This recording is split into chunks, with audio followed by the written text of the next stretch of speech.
you go.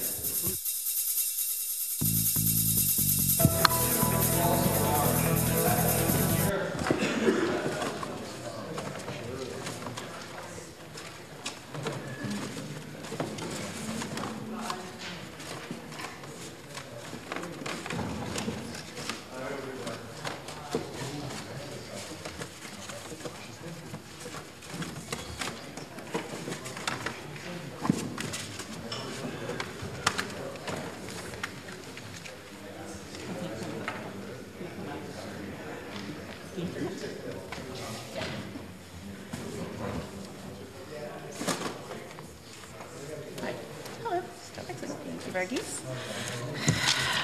2, 3.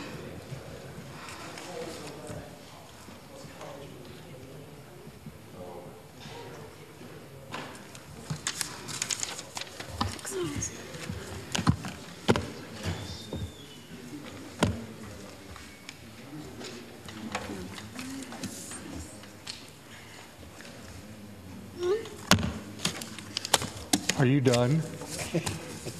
You're done.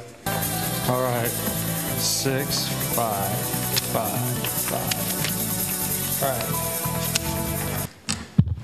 Good evening, everybody. I'd like to call to order the East Bay Community Energy Agency to order and ask for the roll call, please.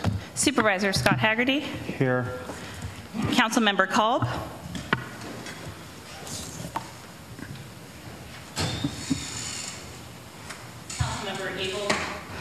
Guillem. There's no representative from Oakland.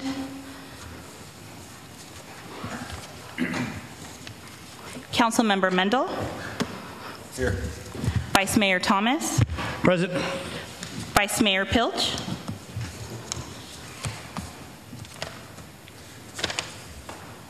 Councilmember Peter Moss. There's no representative from Albany. Mayor Donahue. Here. Mayor Adewin.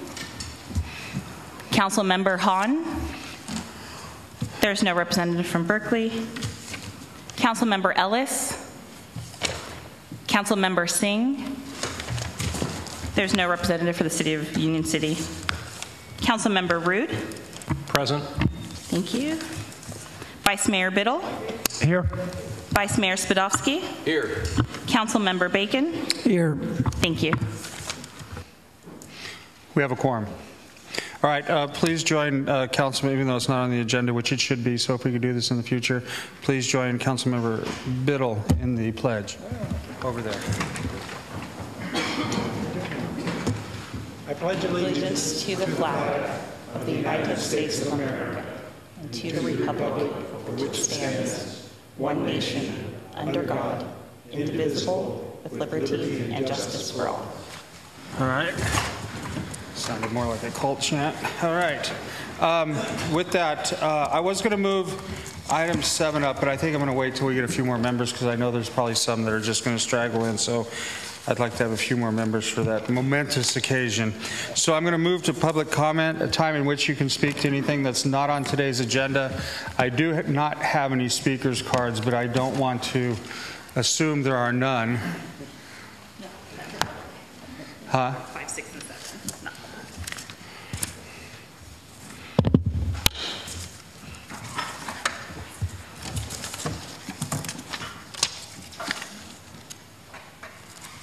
There are still none. Nope.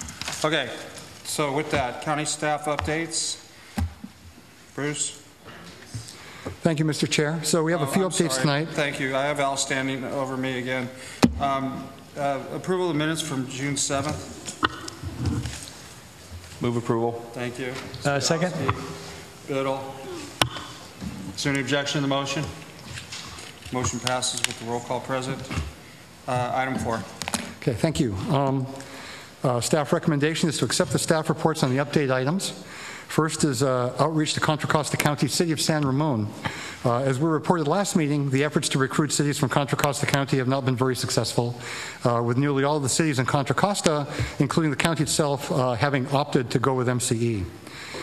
Staff did attend a city council meeting on June 13th for San Ramon, and we presented on EBCE. We did receive several positive marks about EBCE for a number of reasons. However, ultimately, MCE's track record, their financial status, and testimony from other Contra Costa County cities already enrolled with MCE led the council to recommend MCE as their choice. Given this outcome, staff recommends the board directs staff to conclude its efforts to recruit Contra Costa County jurisdictions into EBCE and shift those resources to fully focus on EBCE launch. Item B is local development business plan stakeholder meeting.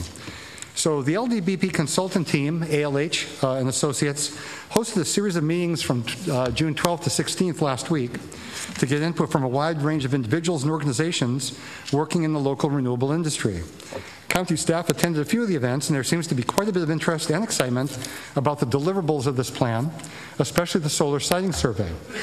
One theme that emerged was how to best deliver the promise of local renewable energy in a way that's both expedient and cost-effective, so that EBCE can enjoy the benefits both of distributed energy resources, or DER, and competitive consumer rates.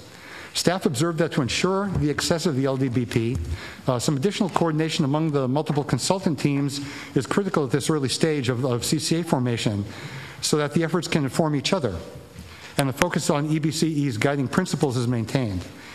A draft LDBP is expected towards the end of summer, and once that draft is generally approved by the board, they would then move on to completion within a couple months thereafter.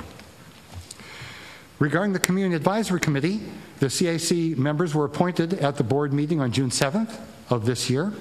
It's anticipated that the CAC will have its inaugural meeting on July 6th at 6 p.m., a location to be determined. Based on polling members, staff will help the CAC kick off its meeting when that occurs on July 6th. They will be deciding on chair and vice chair. They'll be determining their permanent meeting locations, schedule, and anything else that's pertinent to their committee at that meeting. Plus whatever policy decisions may be relevant and timely at that time. So anyway, we're going to have a CAC in place starting in 2 weeks. And at the next meeting, when it occurs on July 19th, you will have an additional board member, whoever the CAC selects to fill that seat on your board. Finally, a note about the summer board meeting schedule.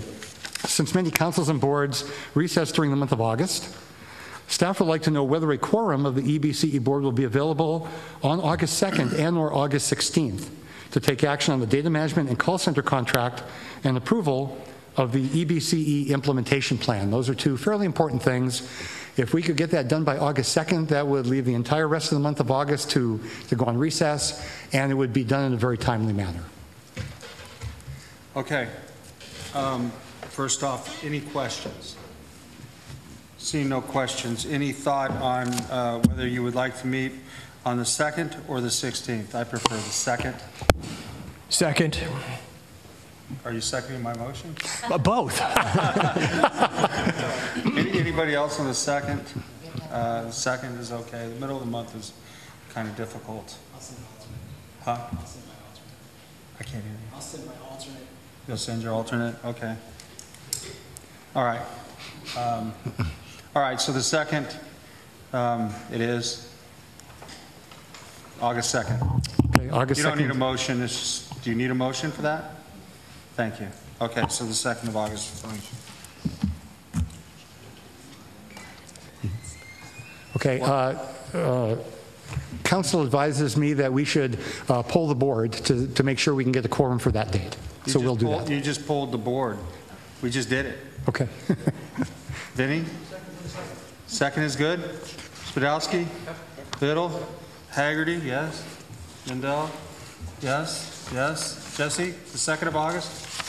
I don't know what you're talking about. Just nod your head. Would you rather come to a meeting August 2nd or August 16th? I know what's me. Okay. Either? Yes. You just got your poll. 2nd. Okay. All right. All right. No other questions on the county updates, county staff update? All right. I think at this point, probably before we go much further, I'm gonna move us to item 7. I'd like to get that going, if that's okay with everybody. Is that okay? Welcome, Jesse. I hear you just got out of your Berkeley Council meeting. Barely, right? Okay. All right, so I'm moving to item 7, which is the employment agreement with our Chief Executive Officer. As we had talked about prior in closed session, the nominating committee was given the authority to talk with Mr. Nicholas Chassett. Some of us know him as Nick. I'll let other members of the nominating committee, since it's just Al that's here right now, other members of the nominating committee talk. I don't know, is Anna Olivia here? Okay. Go ahead and speak, but I just want to say that I've had several conversations with Mr. Chassett over the last few weeks, and I told him the other day that that our organization, is East Bay Community Energy, is really starting off with some things that are making us unique. Our Citizens Advisory Committee, our local business plan, the community that's been so very much involved, the people that are involved in the board, that are all working so hard to make this work very well. And I think that and the fact that we are going to be the largest community choice organization around, that we're kind of at a higher level than most, and I think a lot of the public input that we've received has helped us get to that. And but as I told Nick the other day, I said, we maybe are at this plateau, but I think the fact now that we have been able to hire you, we have now just taken another step up. And I thoroughly believe that. I think that where I have believed over time that this agency is and will be the envy of the state, I believe that we have now put ourselves in a position where we have now hired the best executive director. And I think we're so very fortunate to have him. For those of you who have looked through his resume that's been handed to you, you can see that he is a very accomplished individual, working for Governor Brown, he's been the chief of staff to Michael Picker at the Public Utilities Commission. He's been in the private sector. His educational status is excellent. He's a local person. He cares about Alameda County. He cares about Oakland. And I just am very, very proud of the fact that we, as the nominating committee, are bringing Mr. Chassett forward to you, and his, I sure am saying a lot, but bringing his employment agreement forward. I'm sure that staff is probably relatively happy at this point too that this is happening. I don't know if you found him in office yet. You did? Oh, good. You should show it to him soon. But I'm going to let Al speak because I'm sure he has something to say. But and then after the vote, providing it goes well for Mr. Chassett, we will allow him to speak. But I would hope that Al, well, you can make the motion if you'd like. If you'll go ahead, Al. Thank you. So I would echo all of those comments. I completely agree. I'm very excited that we've reached this point. I feel very good about this item tonight. I think that we found a CEO that shares our vision. And I think that is key. I think that he has a sense of mission that aligns well with ours.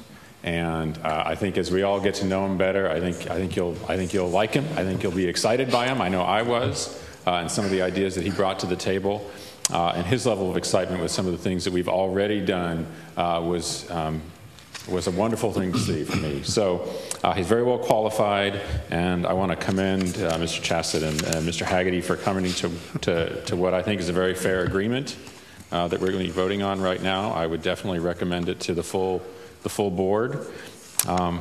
And with that, I will happily make the motion to approve the contract. I have a motion by Al Mandel. I will second. I have a second by Bacon. I have somebody who has to go to the restroom? Mr. Chair, Council advises us there is just a very small amount of information that is required by law to be read into the record. Okay, can we get there? Yes. I have a public speaker. Okay. Okay. Victor Uno? Did you just walk in, Victor? Did somebody fill a card out for you, Victor?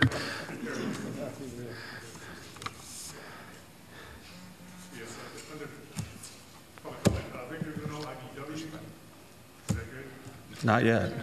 There you go. The red. Okay, thank you. We're on item 7, Victor. Did you just walk in? No, actually. Oh, okay, I couldn't find you in the audience. I was looking. I know, I kind of blend in the background. Victor and IBW, International Rep. I just want to congratulate the board through your process of deliberations and how you had to find somebody for this critically important leadership position. We think that the leadership skills necessary to get this agency moving off the ground and then to help guide it are critical. And his experience at many different levels, legislative, political, many stakeholder involvements, I think he's well prepared to embrace what we feel is going to be the community in this community choice effort. And that means that working with many stakeholders, taking the lead not on just technical issues of energy procurement, but really listening to the different, like somebody said, it's like herding cats with all the different cities and board members. But we actually think it's going to be a very rewarding process. Scott, we want to thank you for your leadership in this whole effort. We want to, again, congratulate the nominee here, and hopefully you will affirm his hiring. We would also like to publicly, as part of the labor movement, we have a very dynamic labor movement in Alameda County. One of the things that Governor Brown did in 2013 was to cut the ribbon at the Zero Net Energy Center in San Leandro, which is a zero carbon building. It's in that same light that the labor movement joins with community to say that we need to further our efforts to decarbonize the economy and to reduce greenhouse gases. And in that light, on behalf of the labor movement, we would like to invite the new director at some point to please visit and meet with labor and community at the Zero Net Energy Center to share some conversation with us about your vision for the new authority. So with that, I want to say congratulations, thank you, and please affirm the vote. Thank you. Thank you, Victor. And I will say this, that he talked a lot about community engagement, his work with the labor, working with the advocates, but we'll give him an opportunity to speak in a minute. But now I will turn it to the attorney. I'll go ahead and read it into the record. The employment agreement will provide Mr. Chassett an annual salary of $240,000. In addition, the agreement provides paid medical benefits through COBRA until an EBCE medical insurance program is in place. EBCE matching contribution of 50% to a 401A plan, 120 hours annually of paid time off, severance, and a $350 per month transportation allowance. The 2-year agreement also details a timeline for the CEO's performance review at program launch and annually thereafter. And that concludes the statement. Everybody happy? All right, I had a motion by Mandel, seconded by Bacon. Did you have something to say? No, I was going to second. No, I have one already. So with that, is there any objection to the motion? Motion passes unanimously with those who are present. Mr. Chassett, congratulations.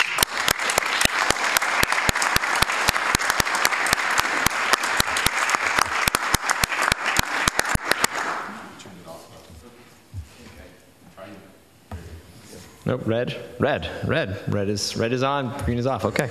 Well, thank you again. Thank you, Al. Thank you, Scott, for taking the time to get to know me and for bringing this opportunity to me. I was born in Berkeley at Alta Bates Hospital. You didn't tell me that. Sorry. Jesse. Even better. And grew up in Oakland and currently live in San Francisco. So apologies for that. But certainly this community is one that is near and dear to my heart. And so for the last 5 years, I've worked in the Brown administration and have been really focused on distributed energy and bringing the kinds of resources that I think are so such priorities of EBC to folks around the country, whether it's rooftop solar and net energy metering policy, energy storage programs, to demand response. And what really excites me so much about this opportunity, among many things, but it's really the opportunity to create what I view as sort of the local distributed platform for customers to engage in making zero energy, zero carbon, clean energy decisions, and to serve as a model not just for CCAs in Northern California but really to serve as a model for how communities can procure and build an energy system for sort of the long term.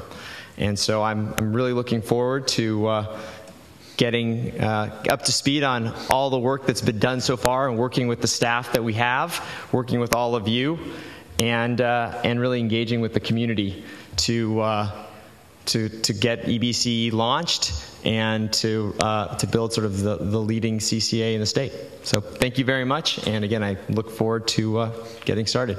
Thank you. Are there any questions of Ms. Chassett? Good. Go easy on him today. I'm assuming you would like to say something, Mr. Kolb? Sure. What did I miss? What did I miss so far? Well, you missed the vote. I call for a revote. I'm going to actually. Where are those Russians? They're getting in the way of our voting. So I'm going to actually ask for a revote since you're here, so you can be since you were on the nominating committee. But go ahead. Welcome. Thank you for especially an interest. We're very excited to have you on board. I think your qualifications are head and shoulders above what some other CCAs have, and we're not that we're in competition, but sometimes we are. And I think you're going to do a great job. You have a hard job to do. It's a startup. Now there are others that exist already, as you well know, and so there are some lessons learned and situations to look at in other jurisdictions. But you're starting pretty much from the ground up. I mean, we've laid out a little bit of groundwork, and we exist as an official entity. But we have, as you know, we have a lot of work to do, and we're looking for your direction and the use of your expertise and your guidance, and ultimately key decisions will be made by the board, but we're going to be looking for your analysis and options provided to us in the case where there are options. And I think we're going to do great. But it's as you know, it's not going to be an easy job. So I appreciate it very much. Did we discuss the employee It's all done. contract? And It's all been vetted in public. It's okay. 'Cause I want to make one change to it. yeah, nice try. It's too late. All right. So All right. If you're not planning on making a change, I'm going to call the question again, since you're here. Well, but let me ask one question. Very minor change. I'm not asking the question again. Go ahead. Holidays. Would you rather have Lincoln's birthday, or would you rather have instead Cesar Chavez Day? That's a loaded question. Just leave him alone. I think.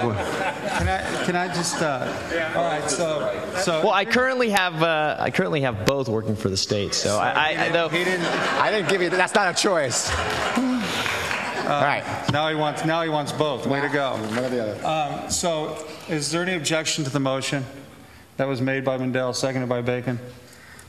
Okay, motion passed unanimously. We're not going to clap again. The only difference is now Dan Kolb is here for the vote. Okay?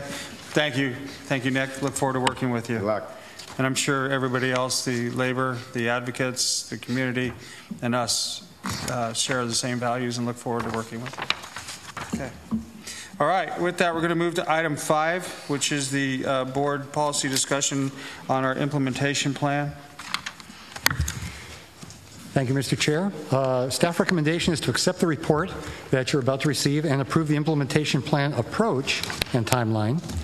To provide feedback and direction on core content items as follows: governance, administration and finance, including a financing plan, rate design and process, customer enrollment and phase-in strategy, power product offerings and clean power targets, and complementary energy programs. And 3 is to direct EES and RS2 Energy to prepare a 3-year operating budget to get initial feedback from the board on power supply issues, rate discounts, financial plans, and near-term energy programs. This budget will also be used later to guide risk management and financial decisions. Just a quick bit of background. Development and certification of an implementation plan is a requirement of Public Utilities Code Section 366.2C3. It provides detail regarding the process and plans for new CCA program proposed in a specific service territory. It's primarily compliance filing that must be considered and adopted by the board at a public hearing and certified by the CPUC before a CCA program can begin serving customers. The plan is not a detailed business plan, a strategic plan, or an integrated resource plan, and it can be amended if the CCA operations expand to include other communities or other material changes.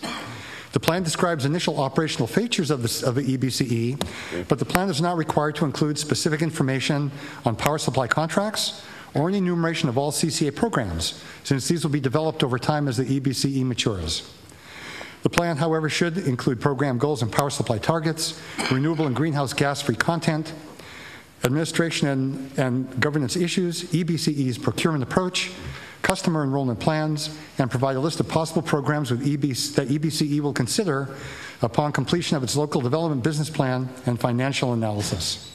With that, I would like to present Mr. Gary Saliba and Mr. Ryan Ramos. They are here to make a presentation for you, which appears on the screen above your head and hopefully on your computer screens in front of you. And they'll go ahead and give you some more detail on the implementation plan proposals. So I'm just wondering, would it be helpful to hear from the community first? Al?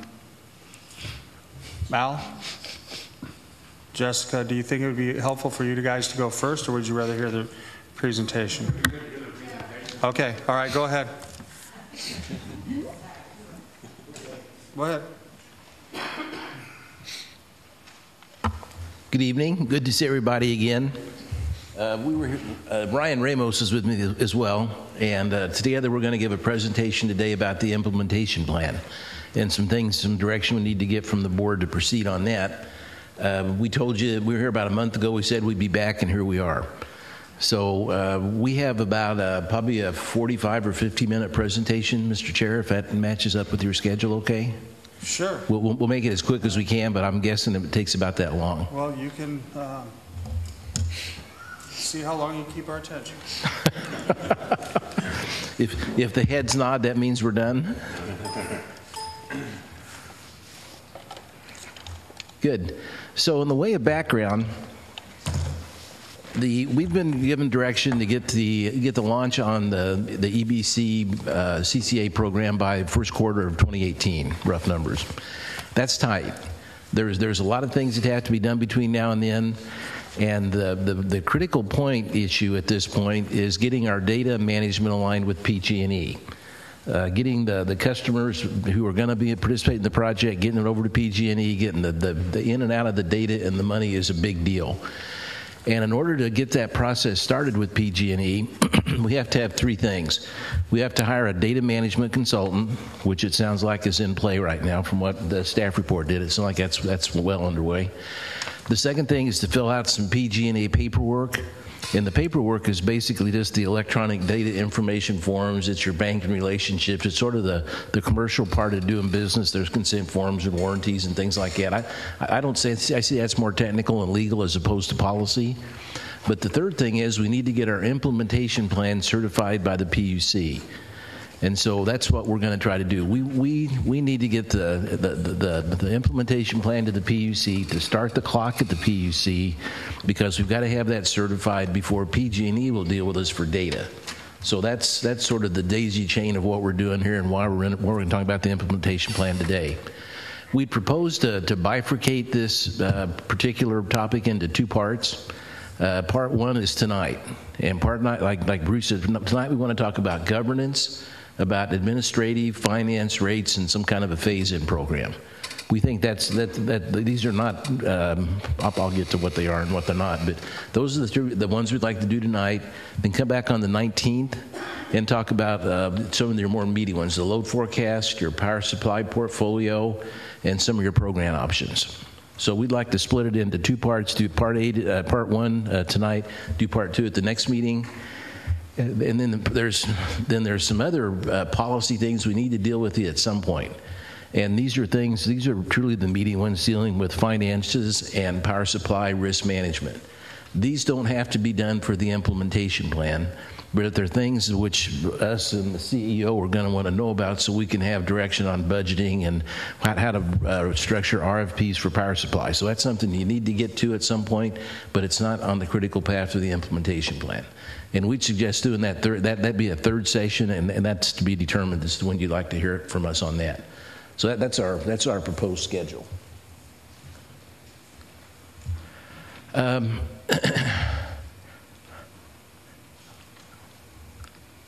We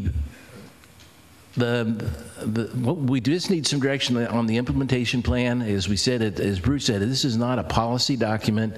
It's not a binding document. It's something which is it's basically a box the PUC has to check before they can certify us as a certifiable CCA. So it's something we have to do. It's not, say, policy related. It's more pro forma, kind of perfunctory in nature, but it's something we have to do, and we do need some general guidance for you to complete this.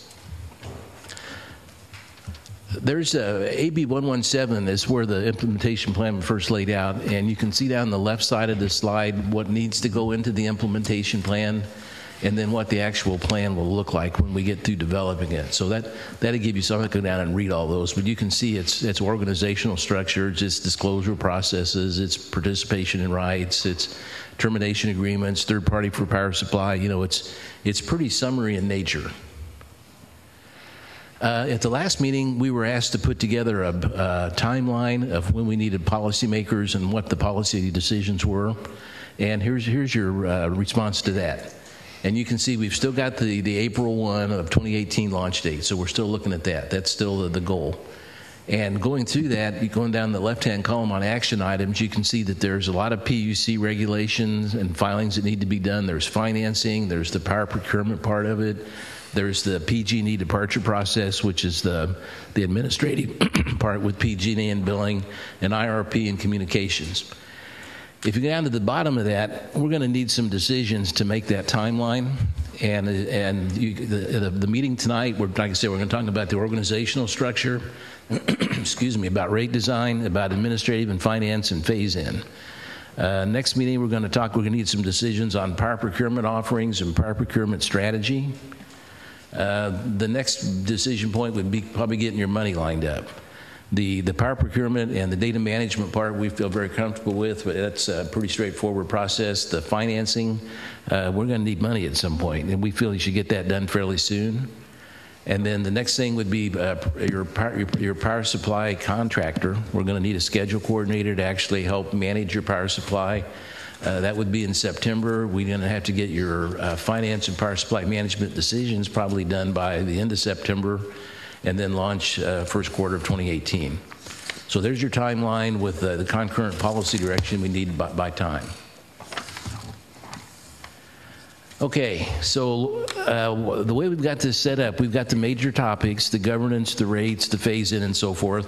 And for each of them, we're going to talk about, the process would be to go through and say what each of them are and what it means and what we're thinking about, what the staff recommendation is. And then, Mr. Chair, would you like to give us direction after each one of these, or would you like to wait till the end and give us general direction, or how would you like to do that process-wise? Well, as I see it, there's probably maybe only 3 of them that are controversial. So let's try to deal with, see, that's why I asked the community if they wanted to go first. So it's kind of hard for us to give direction on each one and then say, okay, community, now we care what you think. How about we give you what we think, get comment from them, and then come back? I think the first four appear to be really not that controversial. We may be able to move those off as non-controversial. The second group of three might be a little bit more. So if we can agree that there's, well, no, we're going to have to go through them all, and then we're just going to have to listen to the community, and then we're going to have to go back and re-go through them again. Okay. Okay? So I'll run through, give you what we think. Just run through them, and then I'll listen to the community, and then I'll guide everybody through each one again.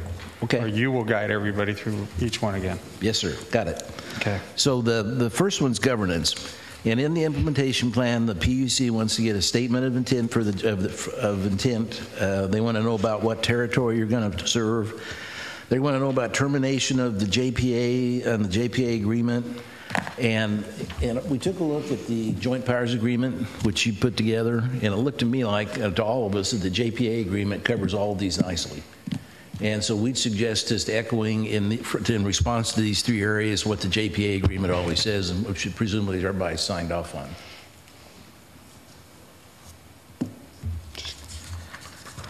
The next one is operational structures. And this is where the commission would like to know how you're going to staff it. Are you going to staff up right off the bat? Are you going to hire a bunch of consultants to run it? You know, how are you going to make this thing operate? And on this one, there's a continuum from where you've got 100% of your own staff running everything to where you've got 3 or 4 people and a general manager and a bunch of consultants running it.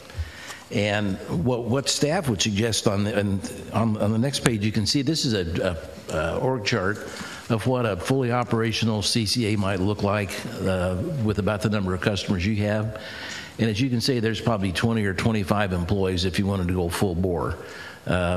This is something which the CEO is going to be deeply involved in, which we always defer to he or she about how they're going to run things. But this is just an example.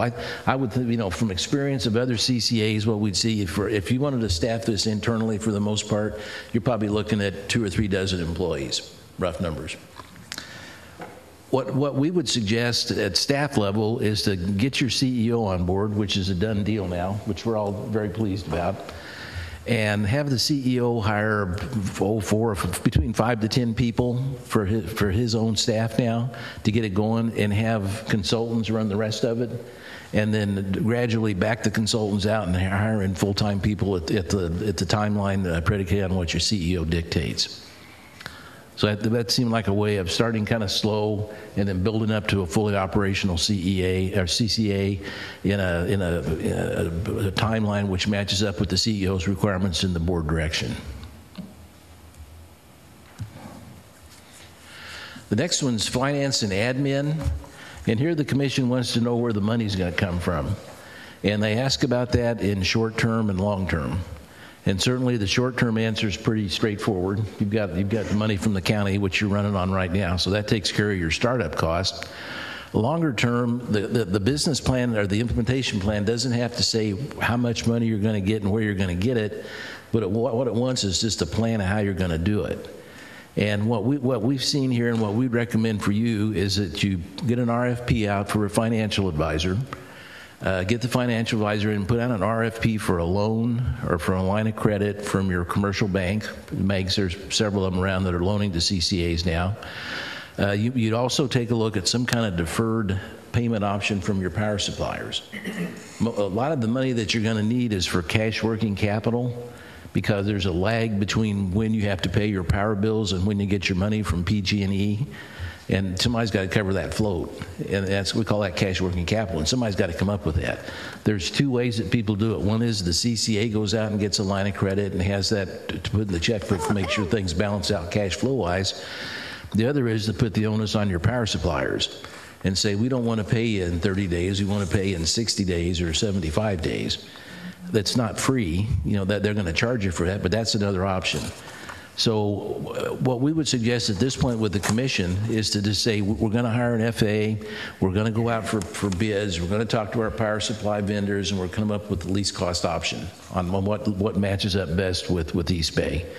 That way you don't have to commit to anything. You just say you've got a process in mind, and that'll be sufficient at the PUC to get this part of it through. The other thing which they want to know about here is exit fees. And on exit fees, there's the issue here is what happens if somebody signs up for East Bay and then leaves. Well, if they sign up and leave within the first 2 months, there's no big deal. The law says they can do that with no harm, no foul. But what happens if if a citizen is here for a year and you buy power for that citizen and then they leave? Or worse yet, what happens if one of your cities decides they want to leave after a year? How do you deal with that? And what we suggest doing on this is most of the other CCAs for the first 2 months they can leave without paying anything because that's just part of the deal at the commission. But after that, most of them have some kind of an administrative fee if you want to leave just for an individual customer of $5. And what that does is pay the CCA for taking that person off the books and doing the paperwork with PG&E to get them off the scroll. It's just basically an out-of-pocket repayment. The bigger issue is what do you do on stranded cost? Let's say a customer comes in, you go out and you get a 10-year wind deal out there, fixed price for a customer. Do you charge them stranded costs when they leave? And the practice has been no. And there's two reasons for that. One is, I'm not sure politically how that sounds when you have somebody leave for whatever reason. It could be a good reason, and you say it's going to cost you a couple $1,000 in stranded cost. The other thing is on your power supply portfolio, you're going to have some of your commodity. We're going to talk about this next time, but some of your commodity is going to be fixed, where you're going to have to take it because you want to take it, and some of it's going to be variable, where you buy it on the market based on what you need. If you lose a couple customers, you're just not going to buy as much on the spot market, so there's really no harm to the CCA. The other thing to worry about, I guess, is if a city leaves. Now, if a city leaves, that's a lot of load. It could be that there would be stranded costs in that case. And then taking a look at the JPA agreement, it looks like stranding is covered in the JPA agreement. If somebody leaves, the higher principle is when somebody leaves, they have to hold everybody else harmless. So if one of the cities wants to leave and you bought a bunch of power from them, they've got to either pay you for that power or take it with them to where you're not on the hook anymore. And we think that's consistent with how other CCAs deal, and we think that's probably an equitable way to go at it also. So that would be staff recommendation on exit fees. Rate structures. Ryan is going to talk about rate structures. So we're going to try to get some guidance on you on how to develop the rate structures. Typically, there's two ways that we look at options. This is for the customer-facing rate structure, what the EBCE customers are actually going to be paying. The first one, which has been adopted by all CCAs, is to use the incumbent utilities rate structure, their tariff structure. They have rates for commercial, residential, industrial, agricultural, all the way down the line. Follow that rate structure and include a percentage discount off of that. And so the pros for that are it's easy to design, it's easy to compare, it's easy for the customers to see the different prices between PG&E and EBCE, and then it also provides it's an apples-to-apples comparison. So I think that's our primary recommendation on that item. One of the cons for using the existing PG&E rate structure is that the causation may not match. So the cost of service for a particular class of customer will not match up with the rates that you're charging them. And so that could potentially create some revenue mismatching, especially when you're integrating demand or distributed energy resources, demand-side management, and energy efficiency. And the other structural option for the rates is to come up with your own cost-based rate structure. And that would involve performing a cost of service analysis to determine how much the actual cost is to serve particular classes of customers, whether it be industrial customers, residential, commercial, et cetera. The pros for this is that you can match the cost causation. The cost of service will be covered by the rates that you charge for a particular class of customer. leads to stabilization of revenues, and it basically allows the users to pay for and cover the cost of their service, so it's a little bit more equitable. The challenge there is with your own cost of service, with your own rate structure, it'll be difficult for customers to compare rates with PG&E, and so there may be some confusion as to whether they're actually saving by remaining in the EBCE or going with PG&E. And then inevitably there are going to be winners and losers from this sort of arrangement. You may see customers, depending on the cost of service, having lower cost in EBCE than PG&E, and you may have it vice versa. So inevitably that's one of the concerns that we have going with that structure. The next item we also wanted to discuss is the process for rate setting. Outlined here in the bullet points is how we've envisioned the rate setting process. First, the staff, along with the consulting group and the CEO, will come together and put together an idea of how to structure the rates. Once we come up with our recommendations, we'll provide that public notice for the public to provide input. And one of the first steps, of course, is to bring in the Community Advisory Committee early in this process. The public will vet this process, and then once we gather all the input from all the stakeholders, we'll present a final determination to bring to the board to decide on the rate setting process. So as we mentioned, the staff recommendation for the actual tariff structure is to follow PG&E's existing tariff structure with a % discount, typically in the 2 to 5% range. As I mentioned before, every operating CCA in PG&E territory is following the existing PG&E tariff structure, and most of them are offering a default product that is actually higher renewable content and lower cost than PG&E's default offering. As part of our rate setting process, we would prefer to include both net energy metering and feed-in tariff customers, as in Alameda County there are thousands of folks connected to the grid with solar PV and other renewable technologies, and so we want to make sure that we can welcome them easily into EBCE immediately. That's why we recommend net energy metering and feed-in tariff as part of the rate setting. And then our other recommendation is later down the line to potentially look at cost of service analysis and see how that would compare to the existing PG&E rate structure, whether we can deliver better value to the EBCE customer base. And then the next one is customer enrollment phase-in, and Gary's going to talk about that. So the next one is Mr. Chair, they get more media as they go forward.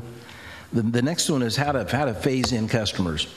And the question here is, on day one, do you start everybody, or do you start small and then get it bigger as you get things broken in and everybody gets their feet on the ground, or what do you do about that? And there's a lot of considerations on this. One is the objective is you don't want, in phase one, you don't want a bunch of people opting out. You don't want to have a bunch of people mad if they get a bad bill or an incorrect bill, because there's going to be some of that, and you want to make sure they pay on time. You know, just from a business standpoint, that's what you want from when you kick it off. You want to minimize the hassle, maximize the money coming in, and go with that. There's other considerations too, and part of it's cash flow, because if you start slow, which would be the easy way to get going with PG&E, you don't have much cash flow. So there's trade-offs, and one of the things which we have committed to do is, for the meeting in a month, we're going to put together a 10-year or a 3-year operating budget for you, where we're going to take a look at what your load are going to be over that 3-year period after the phase-in's all in. Take a look at what the revenues will be on the PG&E rates to know what your bogey is, and subtract out your power supply costs and your staffing costs, and you're going to have money left. And with that money, you're going to be able to tell us, give staff direction, how much of that goes into reserves, how much of that goes to local projects, how much of that goes to rate reductions. So, but by the next meeting, we will have an actual budget, which gives you much more information which to make decisions with. We don't have that tonight.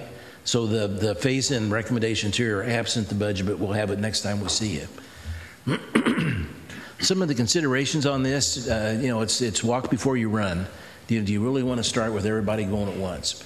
Other CCA experience dictates a lot of them will phase in, but there's been one recently that signed everybody up in PG&E's territory and it went fine. The next one is customer reaction.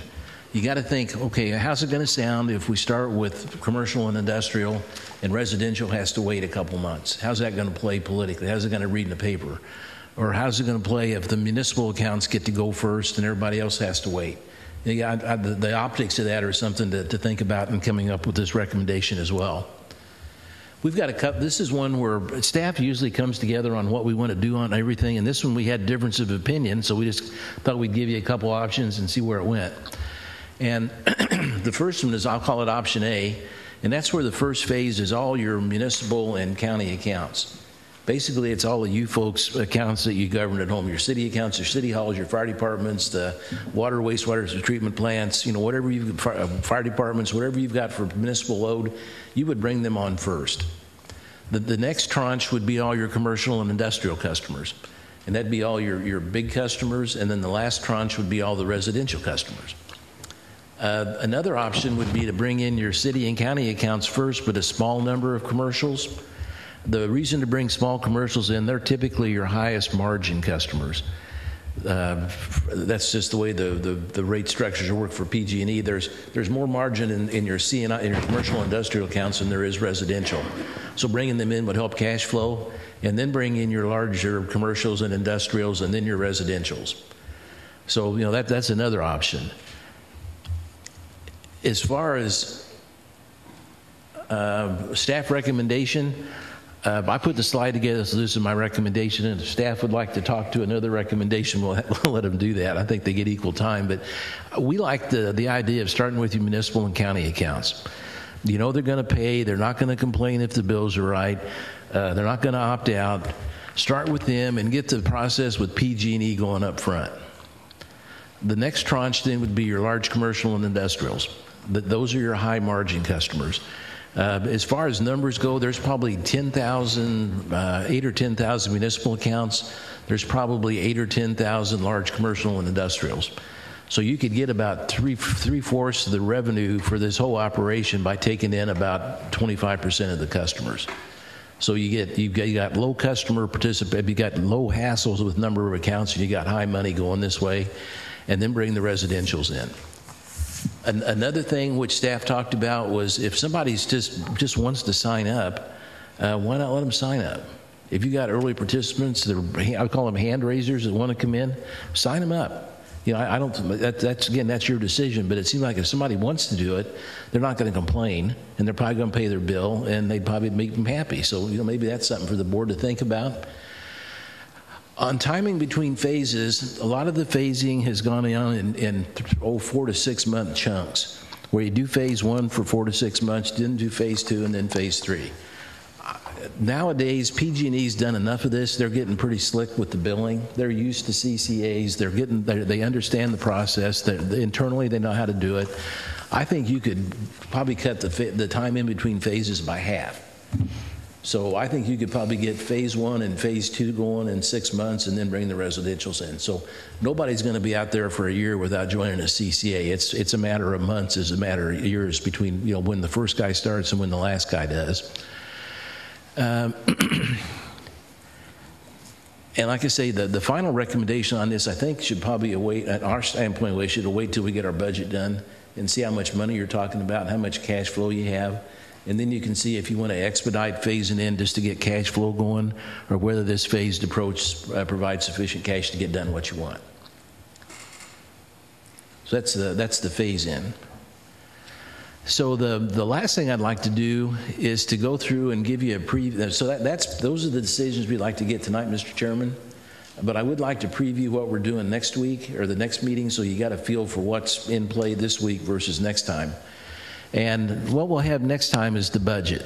A 3-year operating budget. Like I say, we'll do a load forecast for 3 years. We'll project revenues for 3 years. We'll project your power supply cost, your other operating costs, and then we'll have a net amount left, which is how much revenue you can spend on rate reductions, programs, local programs, and so forth.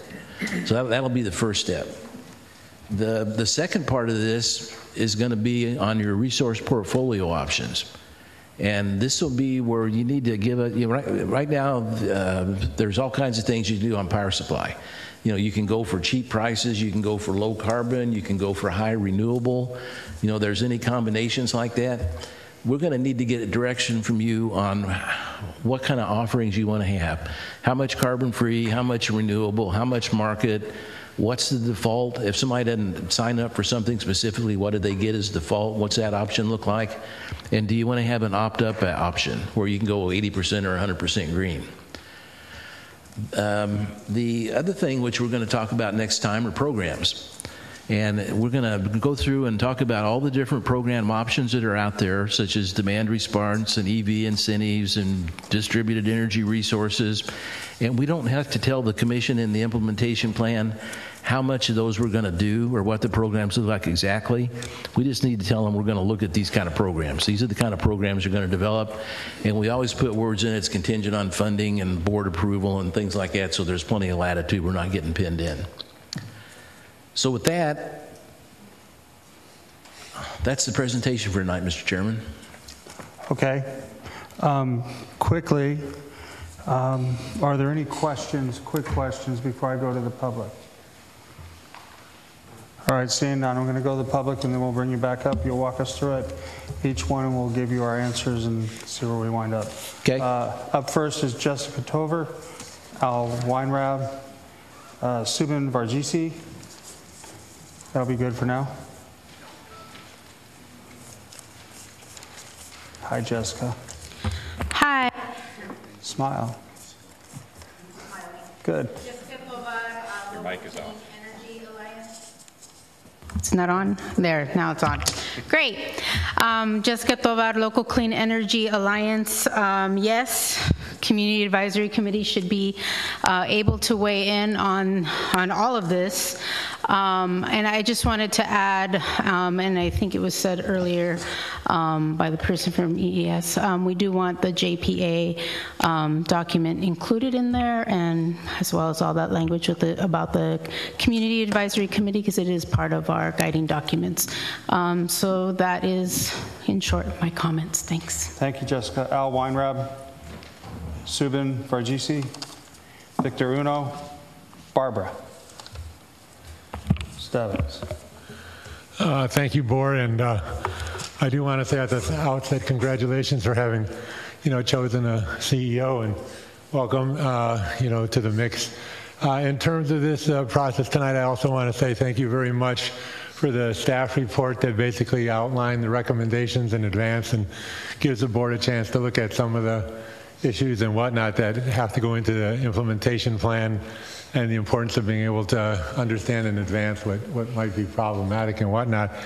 From the point of view of the East Bay Clean Power Alliance, we sort of agree with the notion that was sort of put forward that the implementation plan should really be minimalist, in the sense that we should try not to say anything in the implementation plan that precludes the kinds of things that we want to see and want to do, but gives enough of an idea of what we're thinking that satisfies the CPUC. And for the most part, we're speaking mostly about the written document that we received, because we didn't see this one, which has more completely spelled out recommendations. And I just wanted to point to one which looks a little bit like the setting of a policy that might preclude some latitude later on, and that's under number 6, and that has to do with the energy programs that were just referred to. It's actually the slide that's on the screen now, but the actual recommendations that were in there, you know, and I do want to point out, by the way, in terms of the program options, it's not listed here, but there has been a lot of discussion in the community about what's called community shared solar programs, and these are programs where community members, you know, collectively come to own a solar facility and get those benefits out of that, and some work has been going on the outside actually to design such a program, and it's not listed there, but it's a very popular program around the country, community shared solar. But in this particular instance, just to be short, it says the recommendation in here is to recommend that at the outset that the you know, the agency focus on net energy metering and feed-in tariff offerings, which we actually think is, I mean, it's a good idea. Those programs are really good ideas, but we do have this local development business plan. And the idea of the local development business plan is to really try to recommend, you know, what are the best things out of the gate. And so by sort of saying that these would be the priorities without having that process fully through, it's like setting a policy that precludes whatever the local development business plan might come up with. I mean, obviously everybody agrees with the importance of maintaining net energy metering customers and increasing those, and that's important. And I'm sure the local development business plan would agree with that. Also, the importance of the feed-in tariff. We know that we have developers who've come and who will speak here tonight, and in which basically being able to have a standard offer contract, will make the difference, and that makes the difference being able to hire local labor and so on and so forth. But my point is just to end is that it would be good to not state these as priorities, but to say that they're likely priorities or something like that, but not to preclude the local development business plan. Thank you, Al. Thank you. Subin. Then Victor, and then Barbara. Thank you, Chair and Board. I'm really excited right now, so I just want to start with that. Welcome, Mr. Chassett. Excited to have you join us. I wanted to focus on, I'm Subin Varghese. I'm with the Sustainable Economies Law Center and also now a member of the Community Advisory Committee. And just a quick roadmap, I just wanted to talk about the timing and approach to this implementation plan, focus particularly on content issues on number 3, the rate design. And I think that's probably it, because it looks like some of these topics we'll address at the next board meeting. Generally, in terms of the timing and approach, it is a little tricky that the Community Advisory Committee is only going to get to meet first on July 6th, and then we'll have one board meeting after that. But in general, in terms of what's in this implementation plan, if it's an issue of just achieving the bare minimum of what's necessary and giving ourselves latitude, it's not going to be a big deal. And I agree that most of this isn't going to be controversial. I would agree that there is maybe at least one key thing that I would want to highlight. It's very similar to what Al just spoke about, that I think goes a little bit further in the direction of setting ourselves a little bit too much in a particular priority. So that content item, I would say, was within the discussion of rate design. So particularly, there's a discussion of 3A suggests matching PG&E's rate design, but allowing some leeway for specialized tariff design for specific customers. That's a good idea. I think we can expand that to include other tariffs for not just commercial customers, but expand beyond net metering and feed-in tariff. And as Al was starting to discuss, suggest that we could start with a virtual net metering or community renewables pilot. And there's a lot to say about this, but the one reason why I want to really emphasize that this is something to consider as something to start with is next time when we talk about the power supply phase-in, you'll note that there's an idea to suggest a power supply for 2 years and then start to procure power as recommended from the local development business plan. So we're going to be setting in motion for the next, from 2018 to 2020, the bulk of the power we're going to see in this program.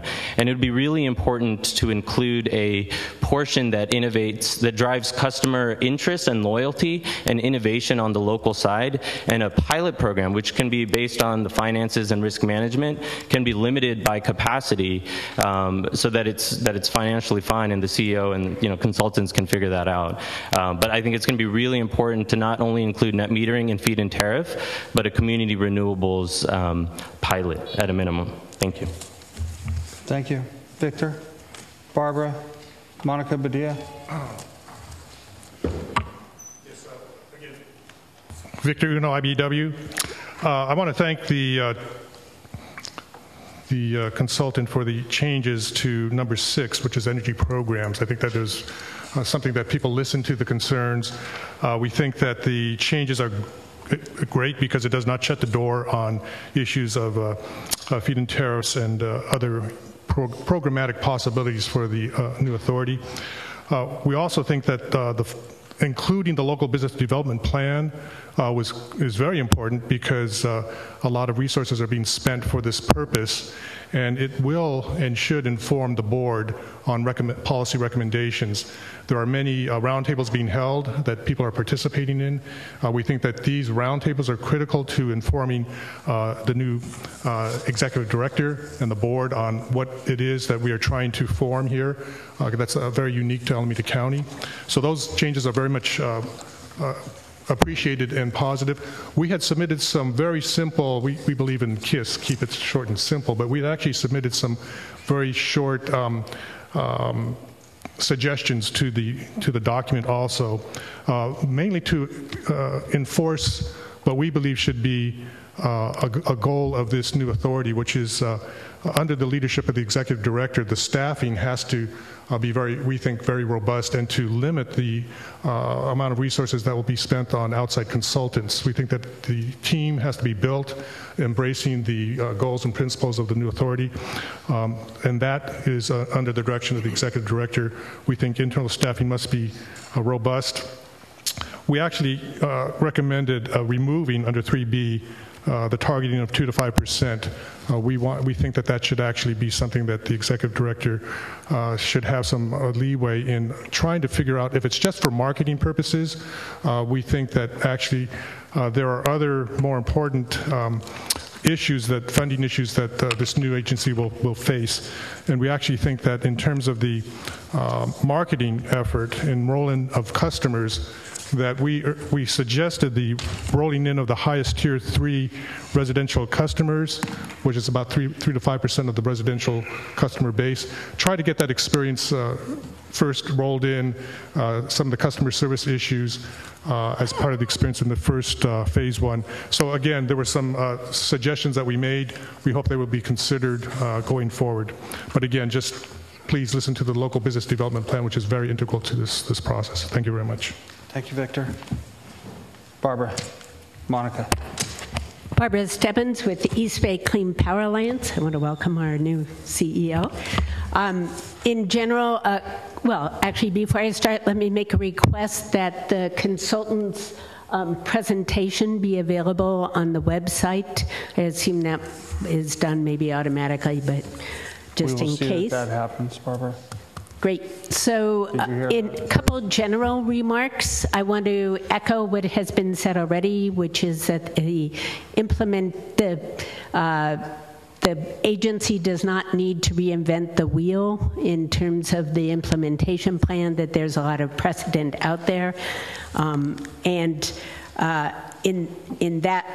In terms of that, I'd like to refer to item 2, and particularly 2A, that refers to the appendix, which is a proposed organizational staffing chart, and just point out that actually this chart does not include some of the areas that are covered in other implementation plans, including Sonoma Clean Power, Peninsula Clean Energies, Redwood Coast Energy Authorities, which includes the following: resource planning, electrical supply operations, local energy programs, financing and rates, communications and customer services, and legal and regulatory representation. So I think it's really important that we're careful not to kind of set some policy decisions in the implementation plan when they're not really called for and when they haven't really been made.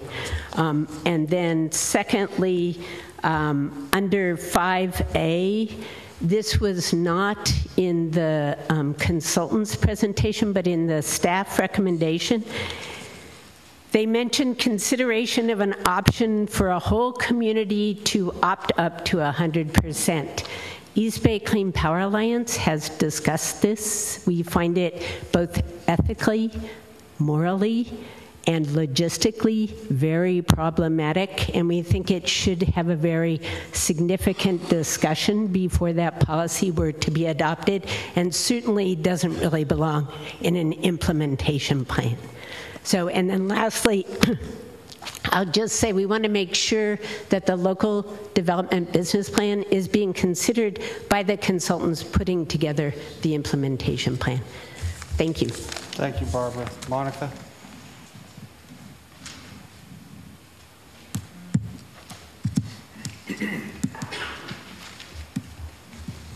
Good evening. I'm Monica Padilla, a citizen of Fremont and a member of the Citizens Advisory Committee.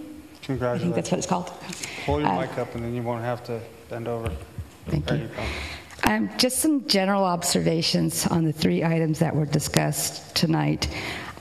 First of all, I find it very difficult, just from the position that I'm sitting in, but I would feel it would be much more complicated for you in your role to make any decisions without a financial plan or a budget to see how this thing is going to pan out, especially when we talk about rates and the phasing in, because they're interrelated.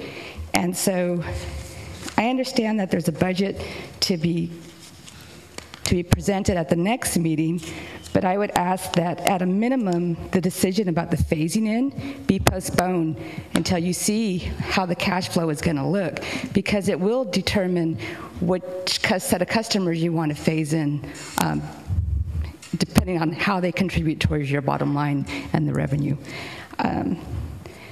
Additionally, I certainly understand that this is not a non-binding implementation plan, but to the extent that it will direct some of the efforts, including the phasing in of staff and of other decisions, I just would hope that we would pay a little more attention to the financial impacts of the different types of phase-in approaches that were recommended or proposed here or provided as options, as well as the different rate setting options that were proposed, and not simply take a recommendation to mirror what other CCAs have done, because that may not have been the best approach.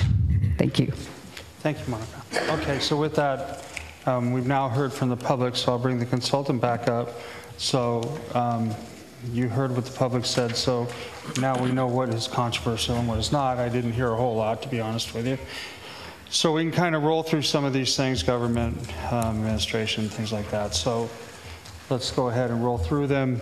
If anybody has any questions, comments, chime in. We'll do it as a work study type format, okay? Got that? All right. Go. Okay, let's go back to, what, slide 3? I didn't hear anything on governance. Okay. Say it again. I'm sorry? I didn't hear what you just said. Yeah, I suggest going back to slide 8, I guess it is, on governance, and the chair said he didn't hear any concern about that. I assume that's the same with the board. So we'll just go with what the JPA agreement says for all that in the implementation plan? Yeah. Go ahead, Dan. Like I said, it's a work study, so just we're going to jump in if you want. So the chart, the sample chart, we're not adopting that or submitting that as a... The org chart, no. It was just put in there as an example. Yeah, because I mean, we would want our CEO to make some recommendations as to who to hire first and the structure and all that kind of stuff, and we're not deciding that. That was just to help people understand what all goes into the organization. Okay, go on. Got a question? Yeah, no, just go. Just go. Okay. This is a work study type format. Right. You're going to just jump in. Okay, jumping in. It's uncontrollable chaos. So I am perfectly clear with the process. Tonight we are providing guidance so you can develop the document, which we'll review at a later date and then adopt as a whole plan. Correct. So it's always, it depends on how some of these items are written. Not jumping ahead, but pointing out, as we had during public comment about including whole communities enrolled at 100% renewable product, language like that. I mean, here it says tonight consider, but it may or may not actually make it into the plan. So what I'm trying to say is that we're providing general guidance, but we still need to review this document in detail. Decisions tonight aren't going to be set in stone. And also the implementation plan itself, how often, I'm just trying to get a feel of, we can modify them at any time and deviate from it at any time. It's just right now it's kind of a guiding document. Correct. Yeah, the process-wise, what I see is we'll get direction from you tonight and in the next meeting. We'll go back and draft the implementation plan, bring it back for a full vetting by the public and you before it's approved. Then the second part of that is that you can amend an implementation plan anytime something significant happens. Okay. You just, if you add a city, lose a city, you want to go a different power supply mix, you just tell the commission we're going to change it, and they say fine, and you're off and running. So that's easy to do. Because I'm more of a, the devil's in the details type of person where I want to see the exact language because, we may be deciding on items tonight, but it's all dependent on the way that it's written. Correct. Shall and should and things like that. So I just kind of wanted to make sure I was clear on the direction that we're heading. We will have the full plan available for full vetting well in advance of when you have to approve it. Clear? Yeah, and then to follow on maybe what Dan was mentioning and also what Steve, we just hired the executive director this evening. So I would certainly want to spend the time to let him look at what's here and get some comments back. I realize this is all just early advisory, but I think it's important for the Chief Executive Officer to have some input into this. Keep in mind, he doesn't start till sometime in the third week of July, correct? So some of this stuff we're going to have to do without him. So I would echo Mr. Biddle's comments, especially with regards to item 2. Recognizing that Mr. Chassid has not started yet, but when it comes to the staffing structure, I really want to make sure the CEO, this is, the next few weeks is your chance to at least help offer your guidance if you have a strong opinion one way or the other. Personally, I think that a blended approach is inevitable, and that we should be deferring to the CEO, whether it's, 3 employees and lots of consultants or 10 employees and fewer consultants. I really think that's his decision to make. So providing some flexibility to the CEO would be my goal there. And Mr. Chair, did you want us to speak on all 4 of the items or just 2 right now?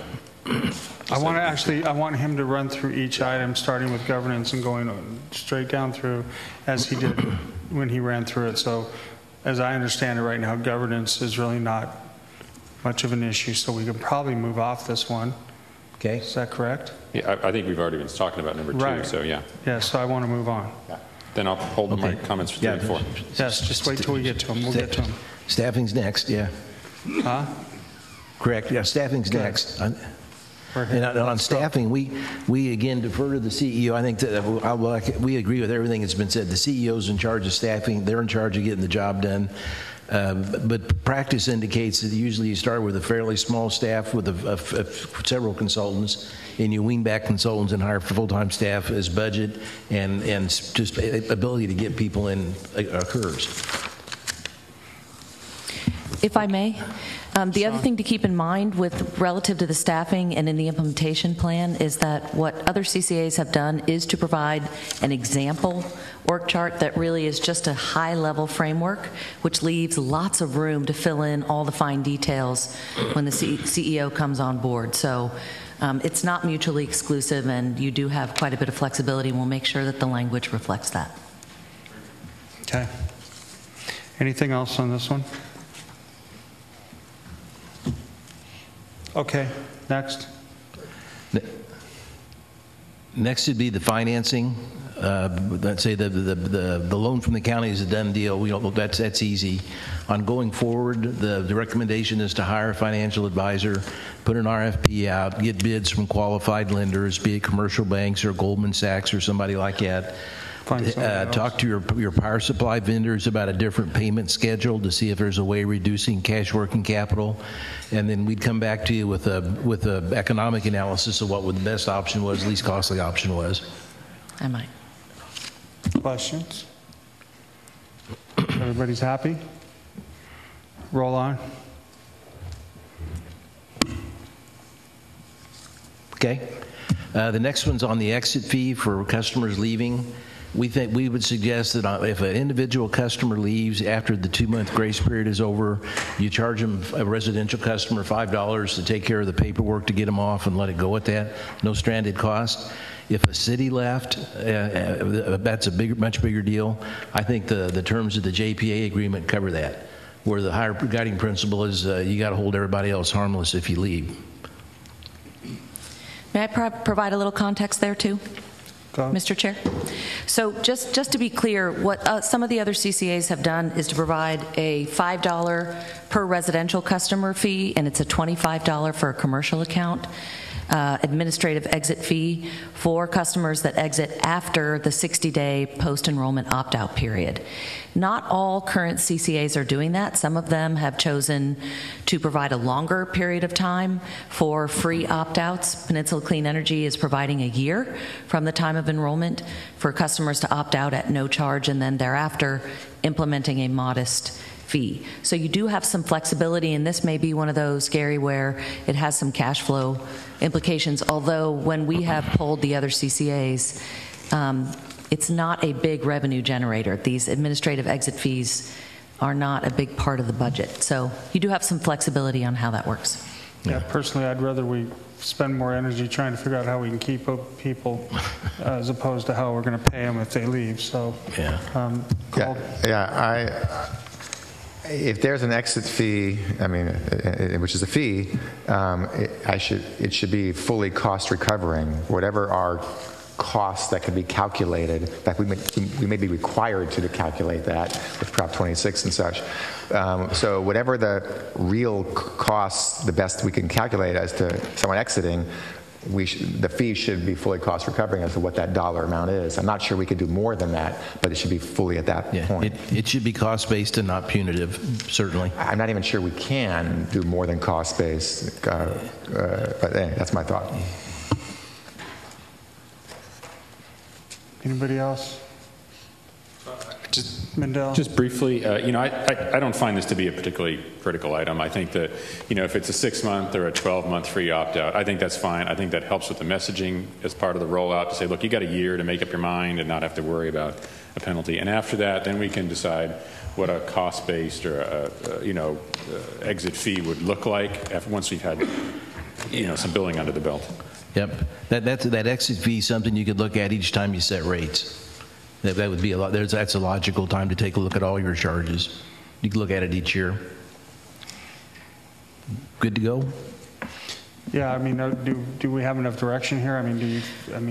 I think you need, Gary, I don't know, do you need feedback on whether or not they want to charge a modest fee or go for free for 12 months? I do think we have to be specific about that in the plan. I think Al makes a good point that, it's almost a selling point when you say, look, you got a year to figure this thing out.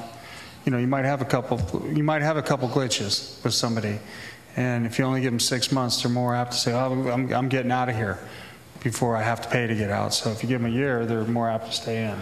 Yeah. That's my thought. And I, like I said, and I think actually Sean said it. This isn't a huge generator of money here. Somebody who said it. I would like to request that you assess the impact of the budget. Okay. That what? So you're preparing a budget. This is just the kind of item that would be useful for you when you're preparing your budget to assess sort of the potential impacts in your 3-year budget of a variety of scenarios for customers. Yeah, we can do that. That's fine. The one thing we could use direction on is how much grace period do you want to give them before you charge an exit fee? Is it 2 months, 6 months, a year? Well, like I said, I see a year from startup, but I'm fine with that. Yeah, 12 months, yeah, at least 6, 12 at the most. 12 is fine with me. I think that's good. Peninsula did a year. But I think what Mr. Chazit's saying is before, if I'm not mistaken, before you make that decision, let's see what and I think the assumptions, we'd need to just make sure that our assumptions for those post-enrollment opt-outs are consistent with what we're seeing with other CCAs. Relatively low, but we'll get you the numbers so that you can run some numbers. And we should honor his request. Yeah. I think we're just asking for the budget impact of a 12-month opt-out. Okay, can do. Yes. That'll be a next time. Is that compared to a 6-month? You're asking for a 6-month too, right? I think a 6-month and a 12-month would be ideal, so there's, Okay. I mean, we need something to compare it to. Okay. All right. Good to go, Mr. Chair. Next one. Yeah. Next one on rates. There's 2 things on rates. One is the form of the rate, and all the CCAs, operating CCAs, go with the existing IOUs rate structure less a discount on the generation component. And we think that's the way to go too. As Ryan said, if you go with just a straight customer energy demand charge like Alameda might or somebody, you run into where you're going to have winners and losers within your classes because not everybody's getting a uniform discount. So we think it's just easier administratively, and it's easier to compare apples to apples if you go with just the PG&E rates with the discount. Everybody's okay with that? Kolb? I certainly understand starting at that point because of the ease and the clear information that sends to the people who have to choose to stay or hopefully not opt out. I'd say over time, and that could be quite a bit over time, but at some point over time, I would hope we can move to a cost-based system. We don't know if there's a possibility that the incumbent utility, if they see all the CCAs being based on their rates, who knows what they could do. Plus, I think we need to get out of this thing of seeing those utilities as the default, as the what exists, and everything else is an alternative. I think we have to move away from that over time, and so I hope over time we will go to some cost or cost plus kind of thing, and I would like us to think in those terms. But I do agree. Initially, it's easier and logical to start with a comparison to PG&E. So. Right. However, for the implementation plan and for implementing that would work. Yeah, I would completely echo those comments, and I would say that, I don't want to be deciding what the discount should be tonight because we do need to see the financial numbers and the impacts of that. But I think incorporating a fairly broad range until and unless we can see the numbers and make an informed decision would seem to be the logical choice. And as I understand it, we could say 1 to 10% is when we submit the plan. Yes, we could go with a pretty broad range and decide later based on the financial impacts, whether it's 2 or 3 or whatever. Right? Yes. So that would be my approach. Okay. Do you have a problem with that? Okay. The second part of that's the rate setting process. And we talked about a process where staff comes up. Usually the rate setting process tracks the budget, where depending on what cycle you're on for budget, you do a budget, you do a set of rates to support that budget. That's usually the sequence. And so what we usually see is that the staff will put together a recommendation. They'll come to the board with a recommendation. They'll put a notice in the paper, go through the citizens committee and whoever else the stakeholders are that you need to talk to about this. Let everybody come in and have their say. The board considers the say, and then you decide what you're going to do. That'd be kind of the big picture on how you set rates. Okay, next. The last one's phase-in. And on phase-in, as I said, we would like to, I think we laid out the options that we think are good. I would suggest that we wait on phase-in to get direction until we get our budget done. And we can talk to you next time about it. So you see how much we're generating under option A and option B to see if the revenue generation and cash flow affects your choice of phase-in. Okay. Dan? Yeah, thank you. I'm open to thoughts about this and to see the thoughts of our new CEO's suggestions after he looks into this. I've always thought that, I certainly have always thought that city, municipal, and county as well, I guess, accounts would be first. But I also had always assumed that the commercial or / commercial industrial accounts would also be part of phase one. And now here the suggestion is, well, maybe the smaller ones could be part of phase one. So my preference is to not wait and to put as much of the commercial or you're recommending small commercial if that's what we choose, and if that's that makes more sense, not the larger ones first, not the industrial ones first, okay. I would look to option B as my preference right now. Okay. And I would even I would even push more than that, but there's a reasons why option B is we shouldn't go any quicker than that for some. Okay, I accept that, but I would prefer option B over option A. That's my preference. Okay. From a cash flow standpoint, I'm torn on this personally. From a cash flow standpoint, you get them all in as soon as you can, but from a customer service standpoint, that first couple months, you're going to have some bad bills go out. And I'd rather see those go to somebody that was more tolerant than, say, a Costco would be or a Home Depot or somebody like that. Well, also, there's a trade-off there. It looks like the total phasing is 4 to 6 months in total for all 3 phases. We can get 2 in 6 months for sure. Yeah, so I mean, if it was over a year, I'd be a little bit more concerned about who goes in when, but over a 4 to 6 month period, that's close enough where it really doesn't matter much to me either way.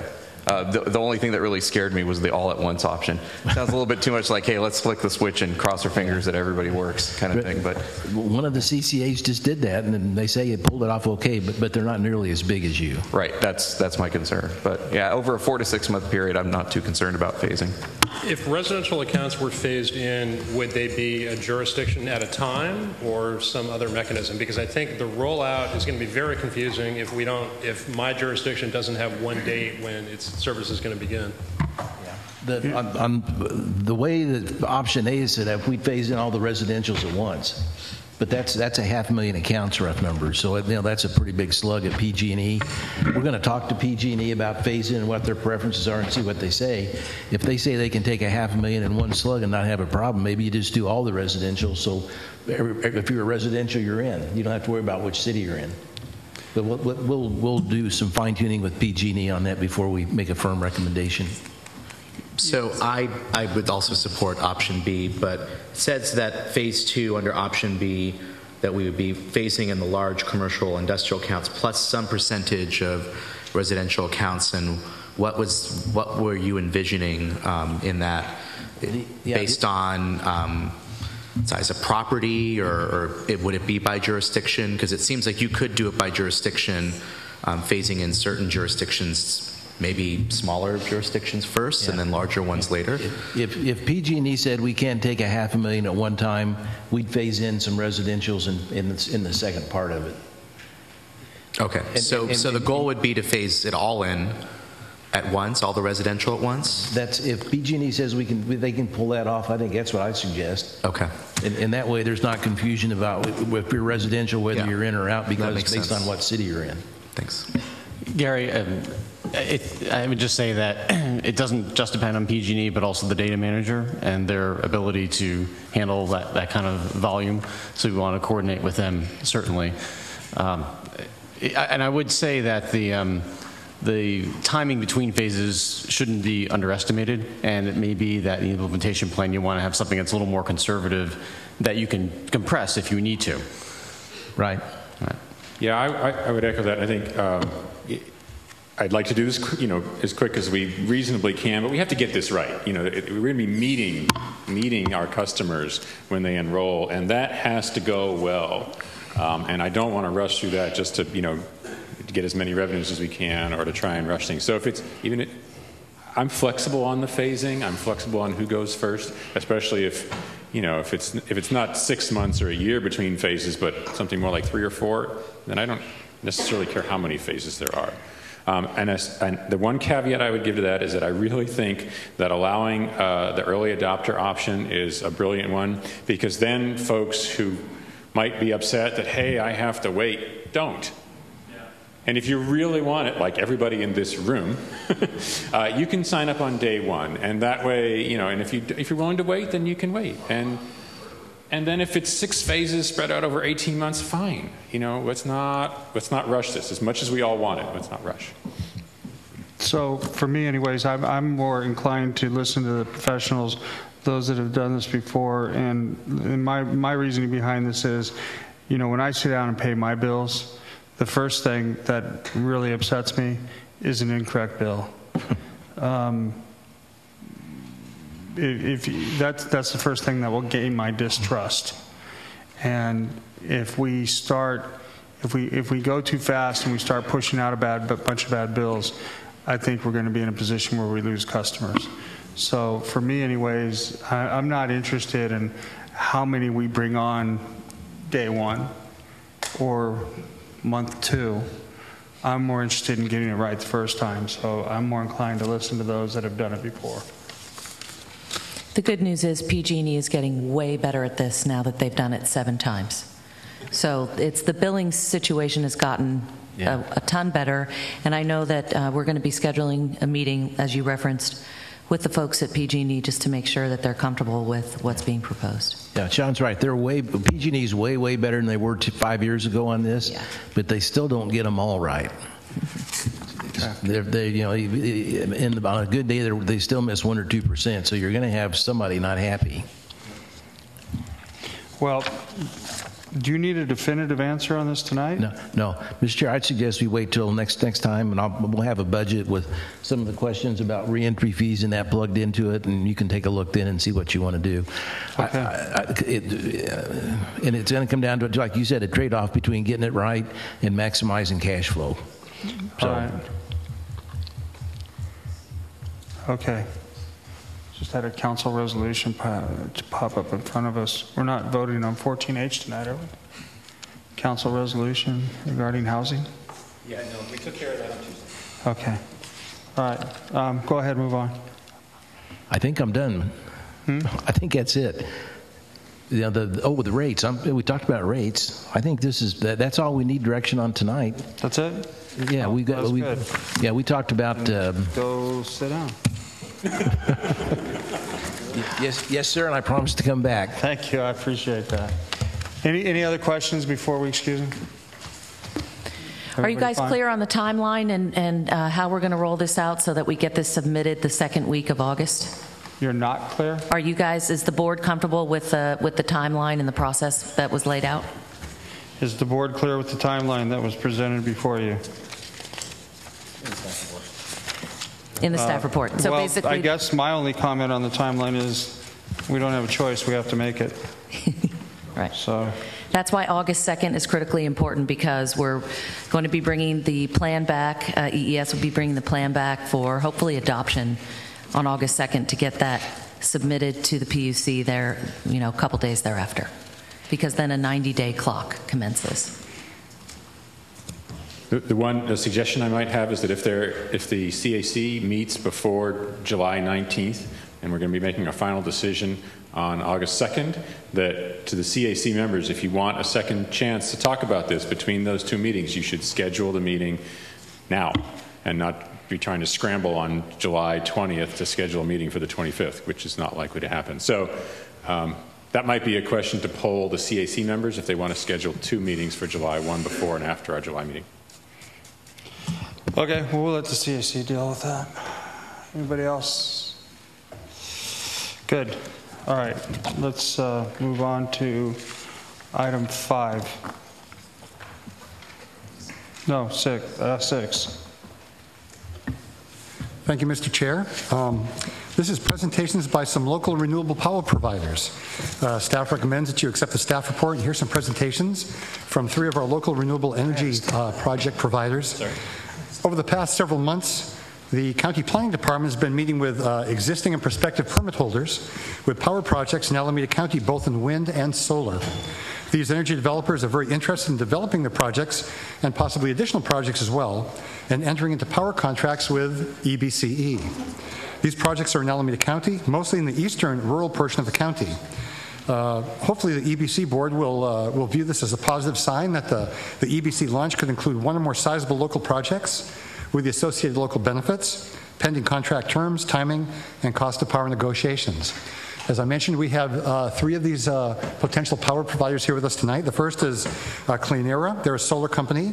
Mr. Jared McKee, who's the Director of Business Development, is here to present on that. And following him, we'll also have Mr. Kevin White, the Managing Director of Sunmarket Energy, which is also a solar company, followed by Mr. Jadu Tapia, who's the Chief Executive Officer of Salka, which is a wind development company. First, I guess I'd like to ask Mr. McKee to come up and tell us about his proposal for Alameda County and Cleanera.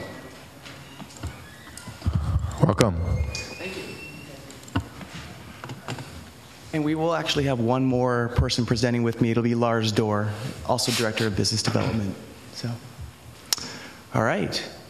Well, members of the board, we're very excited to be here, to be working with you today, and part of this process as you move forward towards that goal of clean and renewable energy in Alameda County. Our purpose today is one, to tell you a little bit more about Cleanera, who we are, what makes us a little bit different than some of the other developers that you're going to meet and participate in. And then 2, talk more about our project that we have in Alameda County. So I'm not sure, are you going to click through as we go along? Or? I can click, or I think you have a clicker there. Oh, right here, perfect. All right. So there are several things about Cleanera that make us a little bit different than other solar developers out there. We have a very strong base, and we have expanded rapidly over the last 3 to 4 years. We have 620 megawatts of operating assets right now, and that's been built out over the last 3 to 4 years. And there is a reason for that very strong growth over the 3 years. One, we have an experienced team. We have over 100 years of experience in solar.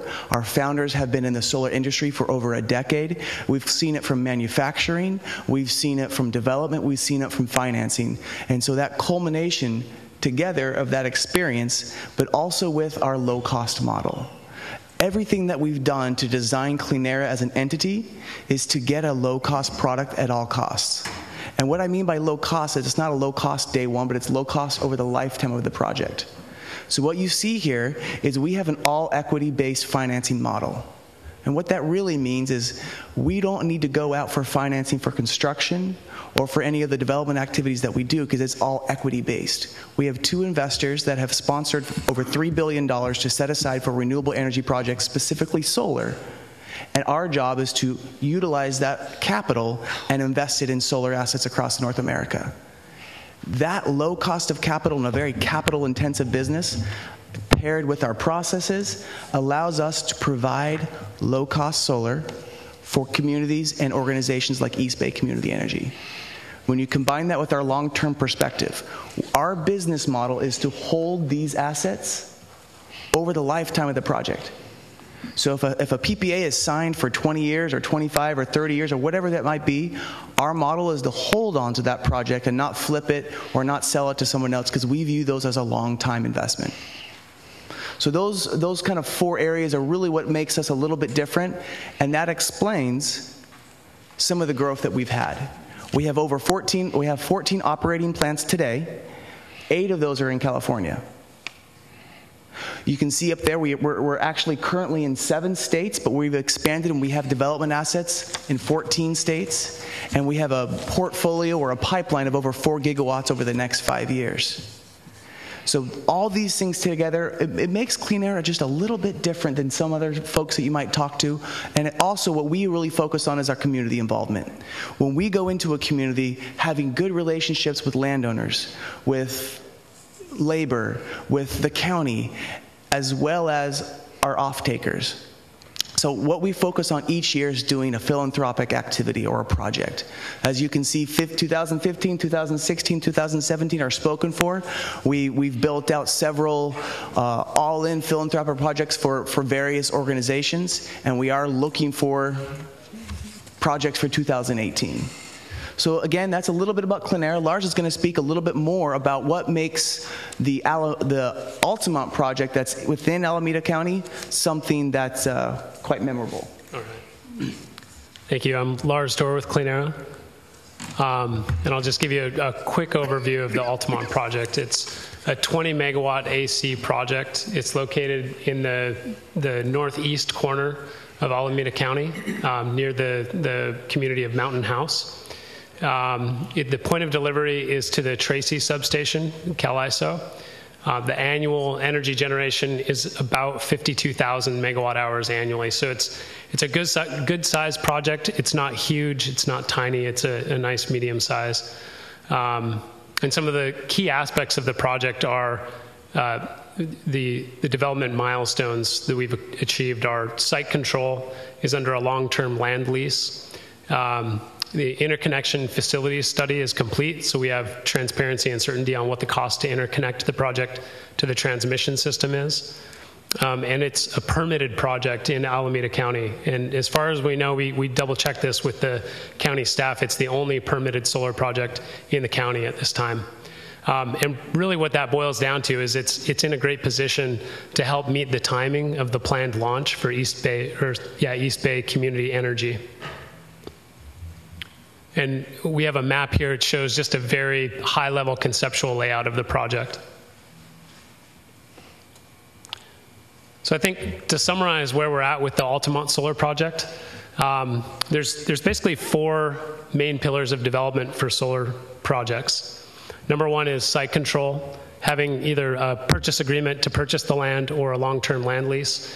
There's interconnection, which is the rights to interconnect the project to the transmission system and deliver the energy.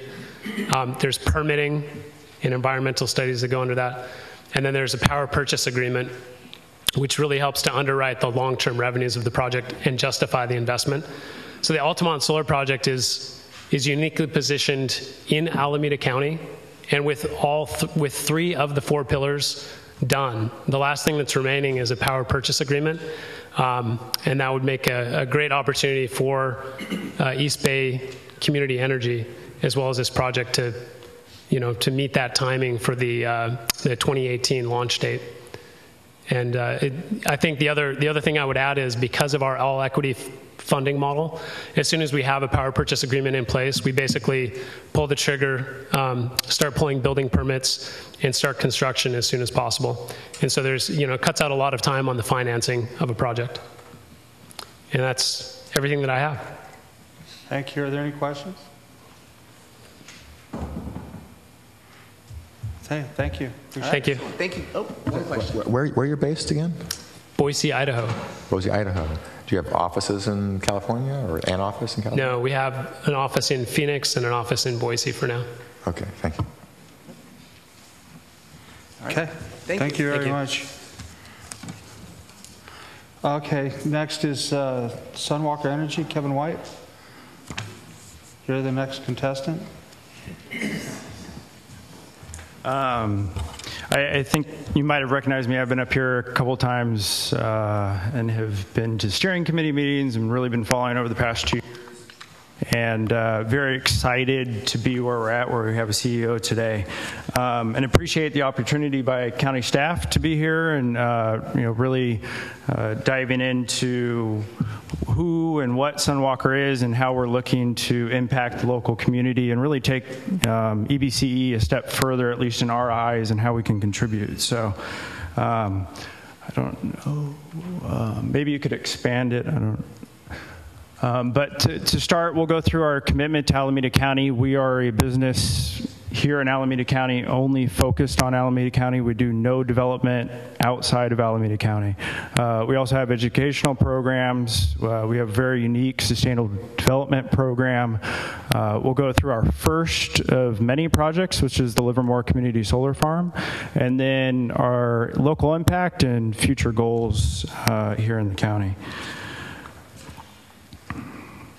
To start, again, we are a local company based in Oakland. Sunwalker's commitment to Alameda County is somewhat unprecedented, with over 1.5 million residents and the 4th most racially diverse county in the United States.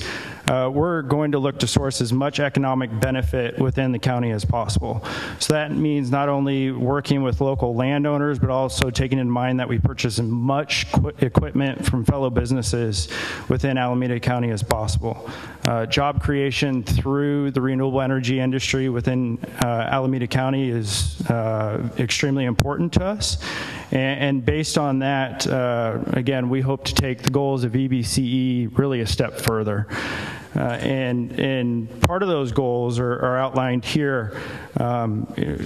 We have identified and have begun the process of leasing a significant amount of rooftops along the 880 corridor, as well as a significant amount of acreage out on the east side of the county. We believe that for early implementation, power will be cheaper on the east side of the county based on the solar irradiance and the ability to track the sun through single-axis trackers, but also hopefully in the next 3 to 5 years, development of large warehouse rooftops along the 880 corridor, as well as school districts, county buildings, city buildings, will help bring more renewables, at least in the developed area. Again, part of our commitment, we're looking to source 95 to 100% of our jobs from those people who work within the county. We are finalizing our labor agreement with the local union and hope to have that done in the coming weeks. We plan on selling 100% of our electricity here to in-county sources, preferably EBCE or through net metering, dependent on the off-taker, and then again procuring 95 to 100% of the equipment used in our projects from businesses that operate here in the county. And so you could look at that as creating a sustainable economy. The money that essentially comes out of EBCE through the revenues from the PPA will sit in the businesses and essentially recycle themselves to the local residents. And then at the same time, we want to make an impact for the next generation. We put together educational programs for field trips as well as in-class curriculum that we'll talk about in a second. On to the next slide. As part of our development activities, we want to have as much a minimal impact on the land as possible, at least in our land-based projects. That means that no more than 10% of the land that we lease or purchase will actually cover at least the surface area of the property. And so that will allow for grazing, farming in the future, and really being as minimally impact as possible. Onto our educational programs. We've built an educational program, the first, since our first projects in the city of Livermore, or actually in Alameda County, but in Alameda County jurisdiction, but Livermore being the closest city, we've already reached out to the local school district and are working with their STEM director in implementing our educational programs. We've put together solar labs, sustainable labs, really focusing around how we impact the next generation and teach them about our future. And how one day when they come out of high school, maybe go off to college, but come back into Alameda County, they'll have a job here within the renewable energy industry. Our first project is the Livermore Community Solar Farm, which began development about 1.5 years ago. And we've already had a heavy investment into this project. It's a 3 megawatt or a 4 megawatt DC, a 3 megawatt AC. This is really the first project. We finalized our interconnection agreement with PG&E. We're currently in the process of finalizing our initial study with the planning department here in Alameda County, and are just waiting for our power purchase agreement. And hopefully that will be in the form of a feed-in tariff agreement. And obviously, how that plays out in the coming months, we're very excited to have a positive impact. But just for reference, this project would only provide 0.1% of the total load of EBCE. And so if there's a financial impact, this project really has a very minimal impact while creating jobs and hopefully being one of the first in a long line of projects to be developed within the county. This is the site plan. It's on North Livermore Avenue and May School Road in Livermore in the Alameda County jurisdiction. There's a rendering of the project on slide 9. Ground-based single-axis tracking. And then the focus around local job creation. And so we've submitted a 5-year plan to the local development business plan team. And this is really our push into the next 5 years on what we plan to develop within the county, both ground mount and rooftop. And that's a total of 335 megawatts of PV projects, as well as 370 megawatt hours of energy storage projects. And so the local job creation is significant, as well as the local economic impact within that 5-year period. And the programs that come out of EBCE will be highly important to that integration. On the path to 100% renewable energy, energy storage will really set the precedent in bringing and being the biggest enabler of a high penetration of renewable energy. And we hope that within the next 5 years that EBCE will begin a heavy procurement of energy storage within Alameda County. One thing to note is that we have designated a portion of each property in each project for our solar development for energy storage. And so that portion of the property will hopefully in the future hold a energy storage project that would benefit EBCE. Of note, and this is just, I guess, a fun fact, but the state of Oahu has set a 100% renewable energy goal by 2045. Oahu is significantly smaller in terms of square miles compared to Alameda County. Oahu is 597 square miles. County Alameda is 821 square miles. I think it is not a tough goal. Obviously, technology will have to come along, but we can set the same goal within Alameda County of having 100% renewable energy come from in-county resources. Hopefully by 2040, maybe 2045. It is fully possible because an island like Oahu has already set that goal. And I'll be traveling to Oahu on Sunday and spending a month there to really figure out how they're going about this implementation and this plan. And if it is of note that when you fly into Honolulu, that literally probably 95% of the rooftops already have solar. And when you fly into Oakland here, you might be able to count 10. And so there's a long way for us to go, but we hope to contribute that in the future. And on the final slide, again, we look forward to participating to get to that goal of providing 50% of in-county load by 2030 and eventually getting to 100%. And being a local company in Oakland, our employees live in Alameda County. We look to participate over the next 23 years or 33 years in being here in the county, providing jobs, educational programs, renewable energy, and really being a leader in this industry and participating with EBCE. So I appreciate your time. I know I might have gone over, but I had a lot to say. So, yeah. Any questions? Okay. Well, sorry you have to go to Oahu for a month. Yeah. Well, hopefully I bring back some lessons and can share. So it's not going to be all fun and games. So yeah, a little bit. But I noticed you're not Mr. going Chair, in November, I just want to October. say one thing. I really appreciate the fact that you're considering entering in a project labor agreement with the building trades. I think that's a really important component of our local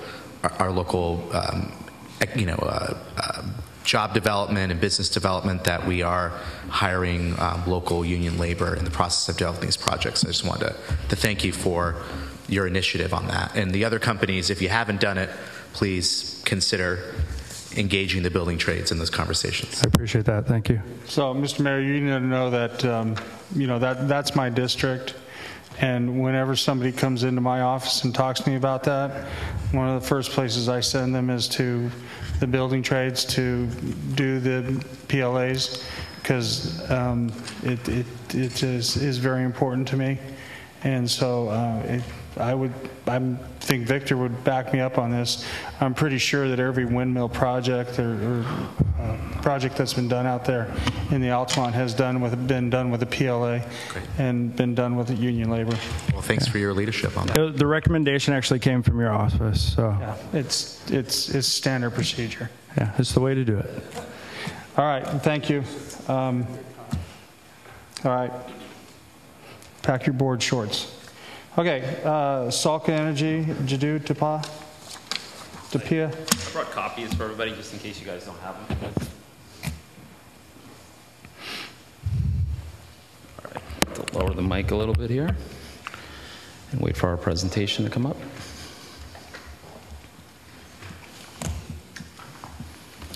Because first I'll start as we wait for the presentation to load and congratulate the board here for appointing a CEO. It's a very welcome news as developers that are working in the county here to have someone to talk directly with and move our projects forward here as we work towards PPAs for all of our projects. So congratulations on that for sure. All right, let's make sure I understand how this works. Okay, so a little bit on who we are. Salka Energy, we're a sophisticated and experienced developer headquartered in San Diego, California. As a team, we've got over 50 years of combined wind development experience. The team has really, over the last 14 years, worked together and deployed $1.7 billion worth of capital directly in this space, building 11 utility-scale renewable energy projects all across the United States and also in Canada. Our role here is to play the role of the developer, as our title says here, which means taking projects through the development and the construction phase, which really means we're securing equipment, service, and power procurement contracts. We're arranging financing, including the sponsor equity and tax equity, really the owners of the project, and the construction debt. It's important to note $1.7 billion over 11 projects tells you that these are very, very capital-intensive projects, and they require a lot of financing.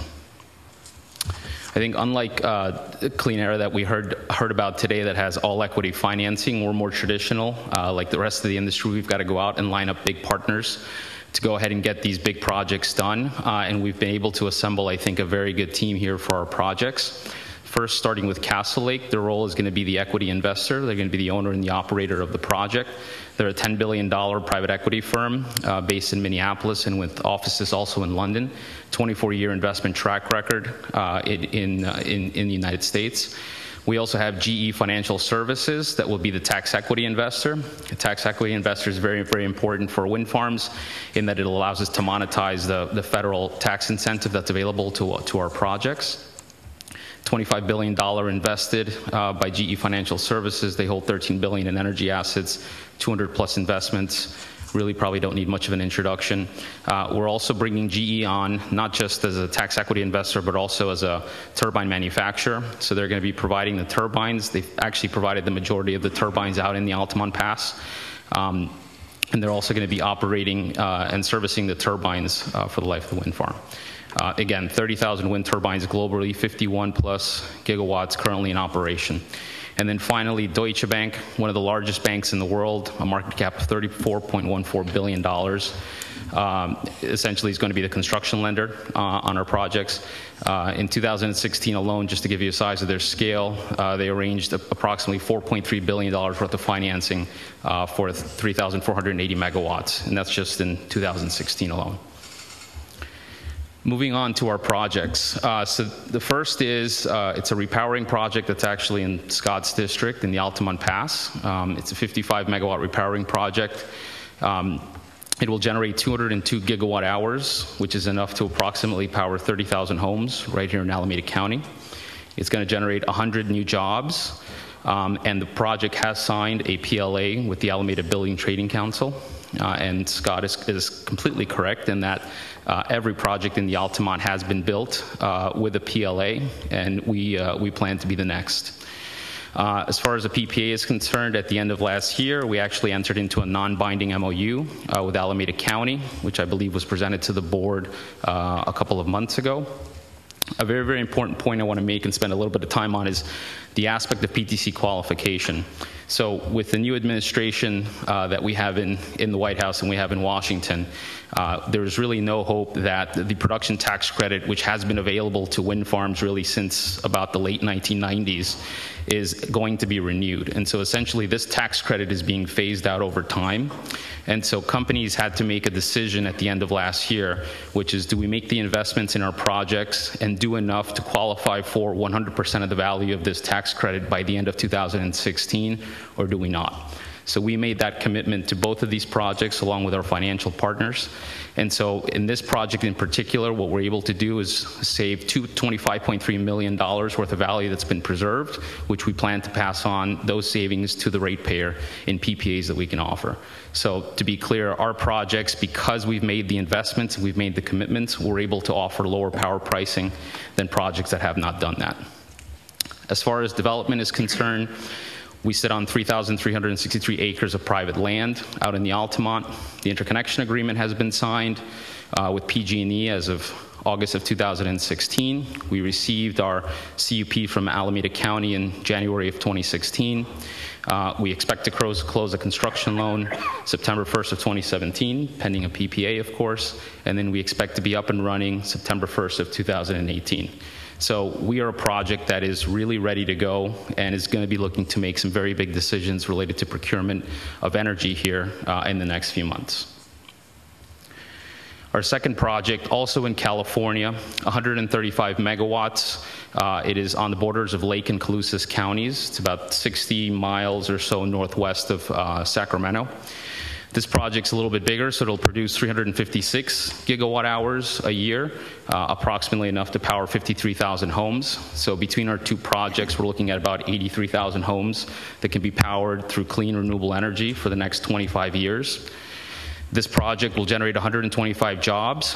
We don't have a PLA in place yet. We've actually had a difficult time finding the appropriate counterparty to sign that with in that part of California, but we're working with unions here actually to help identify who that party is, and that is our intention. This project as well, we've made investments so that it allows it to qualify essentially for 100% of the PTC valuation, and because it's a bigger project, it's actually a bigger savings to the ratepayers that we end up signing a PPA with for this project, $44.5 million. Site control, it sits on 7,800 acres of BLM land.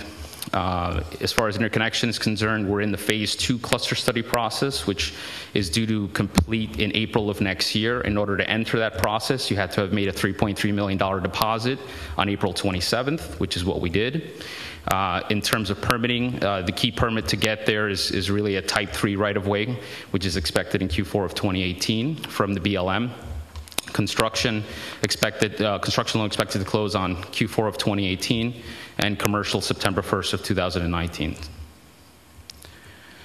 I want to talk a little bit about what makes our projects unique. So I think more important than whether the developer is unique or not, it's what asset are you bringing to the market and what makes you unique as a product. And this is one of the things that we really set out to accomplish when we decided to enter the California market about 3 years ago and come out and start looking for assets. So what we're looking at here essentially is the generating profile for our Summit project, which is here in Alameda County, and our up on the top, and our Walker Ridge project on the bottom. On the left-hand side, you have the months of the year, which is January being the 1st, and December being number 12. And over the top in military timing, you have basically the hour of the day, with 0 being midnight, all the way out to 23, essentially. So what this allows you to do, and with green being more generation being generated, and red being least amounts of time when generation's being generated, what you're able to see here is exactly when wind farms, these two wind farms, are going to be providing you electricity.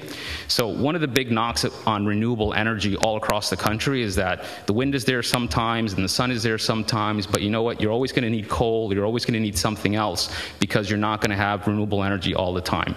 Well, we set out 3.5 years to prove that wrong in California, and we settled on these two projects. We bought into these two projects. These are not projects that we started, but we targeted these assets specifically because they both have very complementary profiles. So if you overlay these two, the provider that essentially gives us a PPA for these two projects should be able to see for the vast majority of time, 24 hours a day, 12 months out of the year, essentially renewable energy. functionally it will be functioning as a base load production. That's something that is extremely rare and is not found in other parts of the country. It is unique to California, and it is unique to Alameda County, and we want to make sure that we highlight that here. We've received a lot of interest from a lot of off-takers as a result of this very unique aspect of both of these projects. And finally, we put a slide here together because, again, we're nearing the point where we have got to make some decisions related to power purchase agreements and securing of construction loans. And so what we're really asking for is, can the EBC move forward with a PPA before launch? And we looked for examples of other folks that were in similar positions to yourselves and said, was anyone able to do this before, yes or no?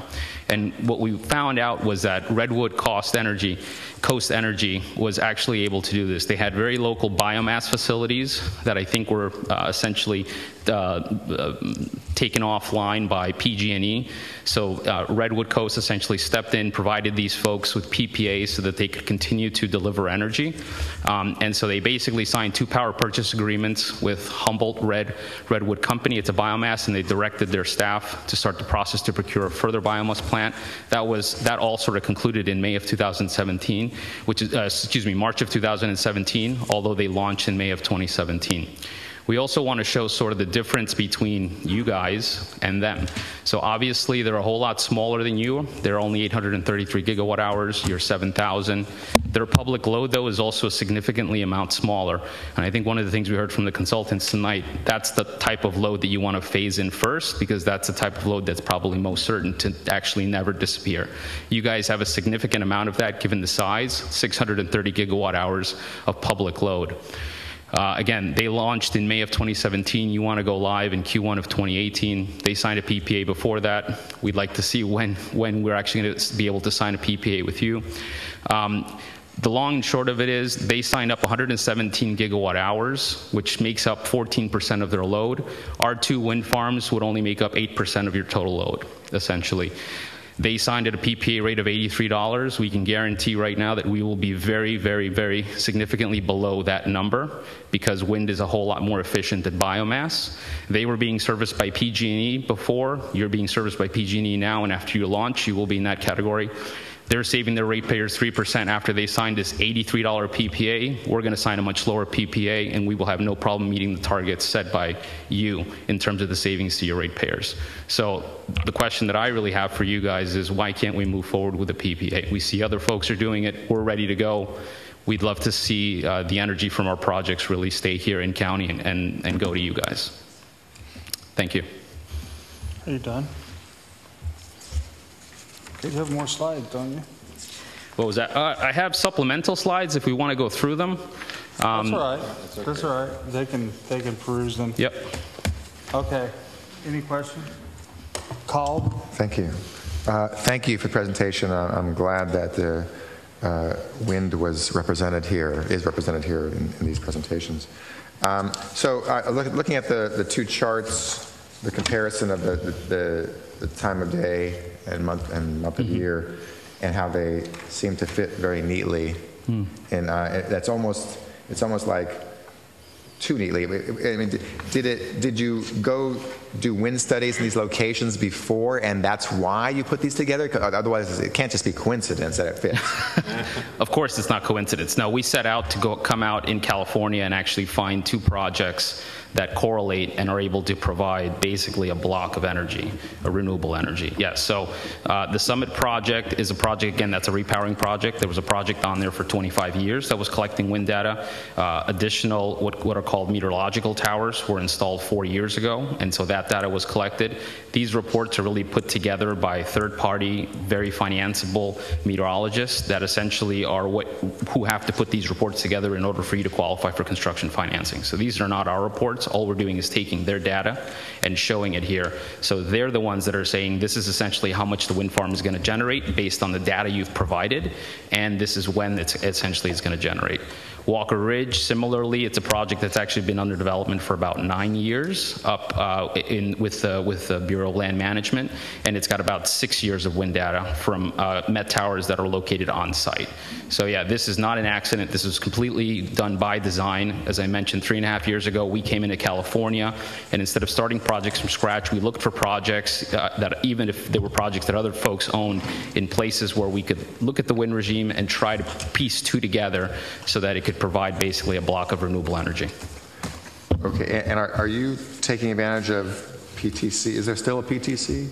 Yeah, there's still a PTC. And you're taking advantage of that? Absolutely, yeah. So if we want, I'll go to one of the supplemental slides, which is the unique attribute. We have PTC qualified both of our wind farms, as I mentioned. So we've made significant investments in both to do that. The PTC really started its phase out at the end of 2016. So if you didn't take action and invest a certain amount of capital in your projects by then, you don't qualify for 100% of the production tax credit. Every year, essentially, it's phased out by 20%, with all of it being gone in 2019. And you can see there from the chart that I have here what will happen to power pricing when that $23 a megawatt hour value that you get right now from that federal production tax credit is phased out over time. That cost is essentially going to be passed on to the folks that are going to be buying the electricity.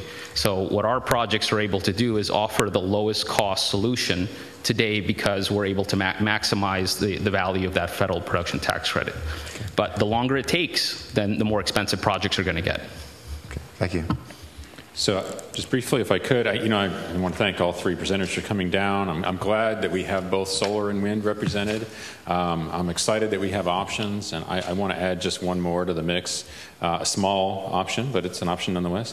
The city of Hayward is looking to build, a couple megawatts of solar out at our water pollution control facility. It is shovel ready, it's permitted, we have a PLA in place, and that might be an opportunity to partner with EBCE on a sort of a quick win. Again, very small, it's only 1 to 2 megawatts, but it's something we might be able to do in the first year. So I will just add that to the mix, and I'm glad that we have multiple options. Okay, Sulca is kind of asking that there be an action requested, and I have to tell you, just they've met with me before. They're up against an issue in which they need construction financing, and therefore, because of that construction financing, they need a power purchase agreement. I would just like some sort of sense motion from the board that it would be okay for our staff to work with our new executive director to start working on a power purchase agreement, and maybe even talk to the solar ones that were in front of us today on power purchase agreements, also working with our new executive director. And I'm going to be really clear why. If I see another windmill out there turning for Marin Clean Energy, I'm going to hang from one. All right? We don't want that. So not right away. We don't want that either. There's some that would like to see that, I guarantee you. But I can't have it happening anymore. It took us a while to get this thing up and going. We lost some because of it. And I just can't, I don't want to be in that position anymore. So is there just a sense motion that we can do that and ask staff to go ahead and work with our new executive director to get with some power purchase agreements? And if the solar companies that presented today want to do the same thing, get with Chris or Bruce, and you can talk to them too, and they can sit down and talk to you guys and see what they can come up with. Okay, well, there you have it. Victor Uno, and then Subin, you're up again. Thank you. Thank you. Go ahead, Subin, you go. It'll take Victor 3 minutes to get down here. Cool. Thank you, Chair and Board. Just a couple quick comments. It was helpful to see 3 presentations with each of those projects being an order of magnitude different. If I followed it correctly, it was roughly not in this. We had a 3 megawatt project, something around 20, and this one is I think around 500. 190, so yeah, closer to. So it's interesting. I just wanted to make a point that with a lot of the deliberations that are going to happen in the next few months, there are definitely different market signals for different types of projects and different scales. And so in this, as we're trying to consider how to start these negotiations, I think a big thing that we're going to have to start considering is what benefits do we get out of different projects, and what do we need to do to incentivize the type of development that we need. It's hopeful to see these interested parties come up now. What's also going to be interesting is the folks who aren't here yet, because we haven't even created market signals for certain businesses or for collective groups of consumers and residents to come together and offer their own projects. So I just wanted to make sure that we keep in mind somehow when you all went through the 4 items, when you discussed the rate design, that kind of happened really quickly, and you didn't notice one of the things that we wanted to discuss, which is that there was a suggestion in there that the rate design just totally mirror PG&E. And one of the things that we were trying to suggest is that in addition to just adopting the current rate designs, it's really important to consider a community-based rate design at the start. And the reason why I raise that in the context of this is that incentivizing developers through PPAs and things that will be part of the base load is one route of procuring power and one incentive. What we do for consumers and the tariffs that we offer for consumers is an entirely different way to make agreements for where our generation comes from, and will require an entirely different market signal and mechanism. So hopefully we revisit that at the next board meeting. I don't want that to get lost. That at the same time as we're talking about these types of PPAs, and there's an urgency to it, the same is true for what we're pushing consumers to do. Thank you. Thank you. Victor?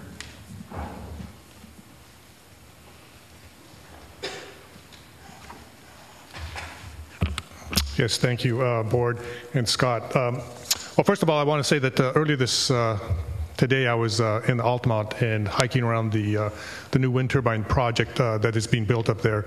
And it was, first of all, it was very hot. I think whenever you work in these projects and it's 100+ degrees, it takes a certain hardy individual to be working with there. But I want to say this, that the Alameda Building Trades Council, and I'm here on behalf of Andres Kluver, we've always been fully committed to supporting those projects that support the values of the Building Trades Council and of our elected officials. And I want to say that, Scott, you've always been a leader in this regard to support middle-class jobs, unions, and the trainings that we do. It is critically important that development of renewable energy resources, which Alameda County has, wind and solar, be developed under agreements that will benefit the community. And in the community, we include labor. Our members live, work, recreate here. We support a lot of the goals of this new energy authority. We literally pour in millions of dollars into training, not just our own members, but our journeymen and also community members. So these projects in which people are investing time, effort, energy, and resources, we fully support, and especially the local projects like Sunwalk. We think that this kind of PV project embodies the values of what we're trying to do here. So again, we would support and urge you to pass a sense of the body here, a motion that putting forward by changing the implementation plan, the item 6 language that allows programs to support feed-in tariffs and others, we would say please pass a motion that will give some sense to the developers who will be hiring local, will be doing this under a labor agreement for labor peace. We think it fully supports what we are trying to do here with this new energy authority. So I want to thank you for that. Thank you, Victor. Okay. Dan? Thank you. Victor, thank you very much for your comments there. I think I certainly support, as we move forward with local projects, that project labor agreements and using our local workers is extremely important and is consistent with what our goals of this Joint Powers Authority. I do want to say, not instead of that, but as part of that or in addition to that, that we want to make sure that our efforts to not just create, but to have and create local jobs, that people throughout the county or cities in the county can take advantage of that, including those who aspire to be part of the various unions that are part of it, that would be part of these agreements, and whether that's through apprenticeship programs or things that you all know much better than I do, of course.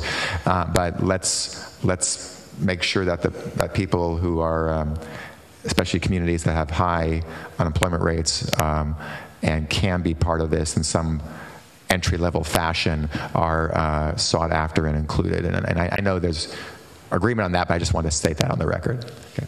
Thank you. Well, and like it was stated earlier, there's nobody that could name a project that was certainly done out in my district that was done by non-union labor or without a PLA. So it's a standard practice. Go ahead. I would like to know what this group would think about the following idea. Emeryville, that I represent, has a lot of biotech with their roofs filled with equipment. Next door to these new facilities are older warehouses, empty roofs, just waiting to supply the parcel next door. Some of the parcels are adjoining. Our current city bylaws say nothing about transmitting power parcel to parcel. It would be legal in our city to do that. I asked PG&E whether they would object to a parcel-to-parcel transfer of power, commercial power, in our city, and they said they might not if they were to get credit for renewables for themselves. So in other words, some of our businesses might see, wow, we could generate power next door with no grid charge. What do you think about this idea? I mean, in a way, it's sort of, some of the power wouldn't be coming from our organization here. It would just be coming from the parcel next door. But it might be objectively the most efficient, least expensive power for a lot of our commercial power. Well, for me, it sounds like something that maybe should be figured out a little bit more and then put on the agenda so we don't get in trouble here. Because we're straying from the agenda a little bit, I think. I'm looking at the attorney. This is all within the discussion about local power sources, but in terms of taking action tonight, we should probably stick closer to what's on the agenda. I don't have a problem with if you want to pursue that, pursue it. I mean, it sounds like a good idea, but I mean, okay, maybe we could have that as a future agenda item. Sure. Did you want to kind of work the program out a little bit more? Or? Yeah. Okay.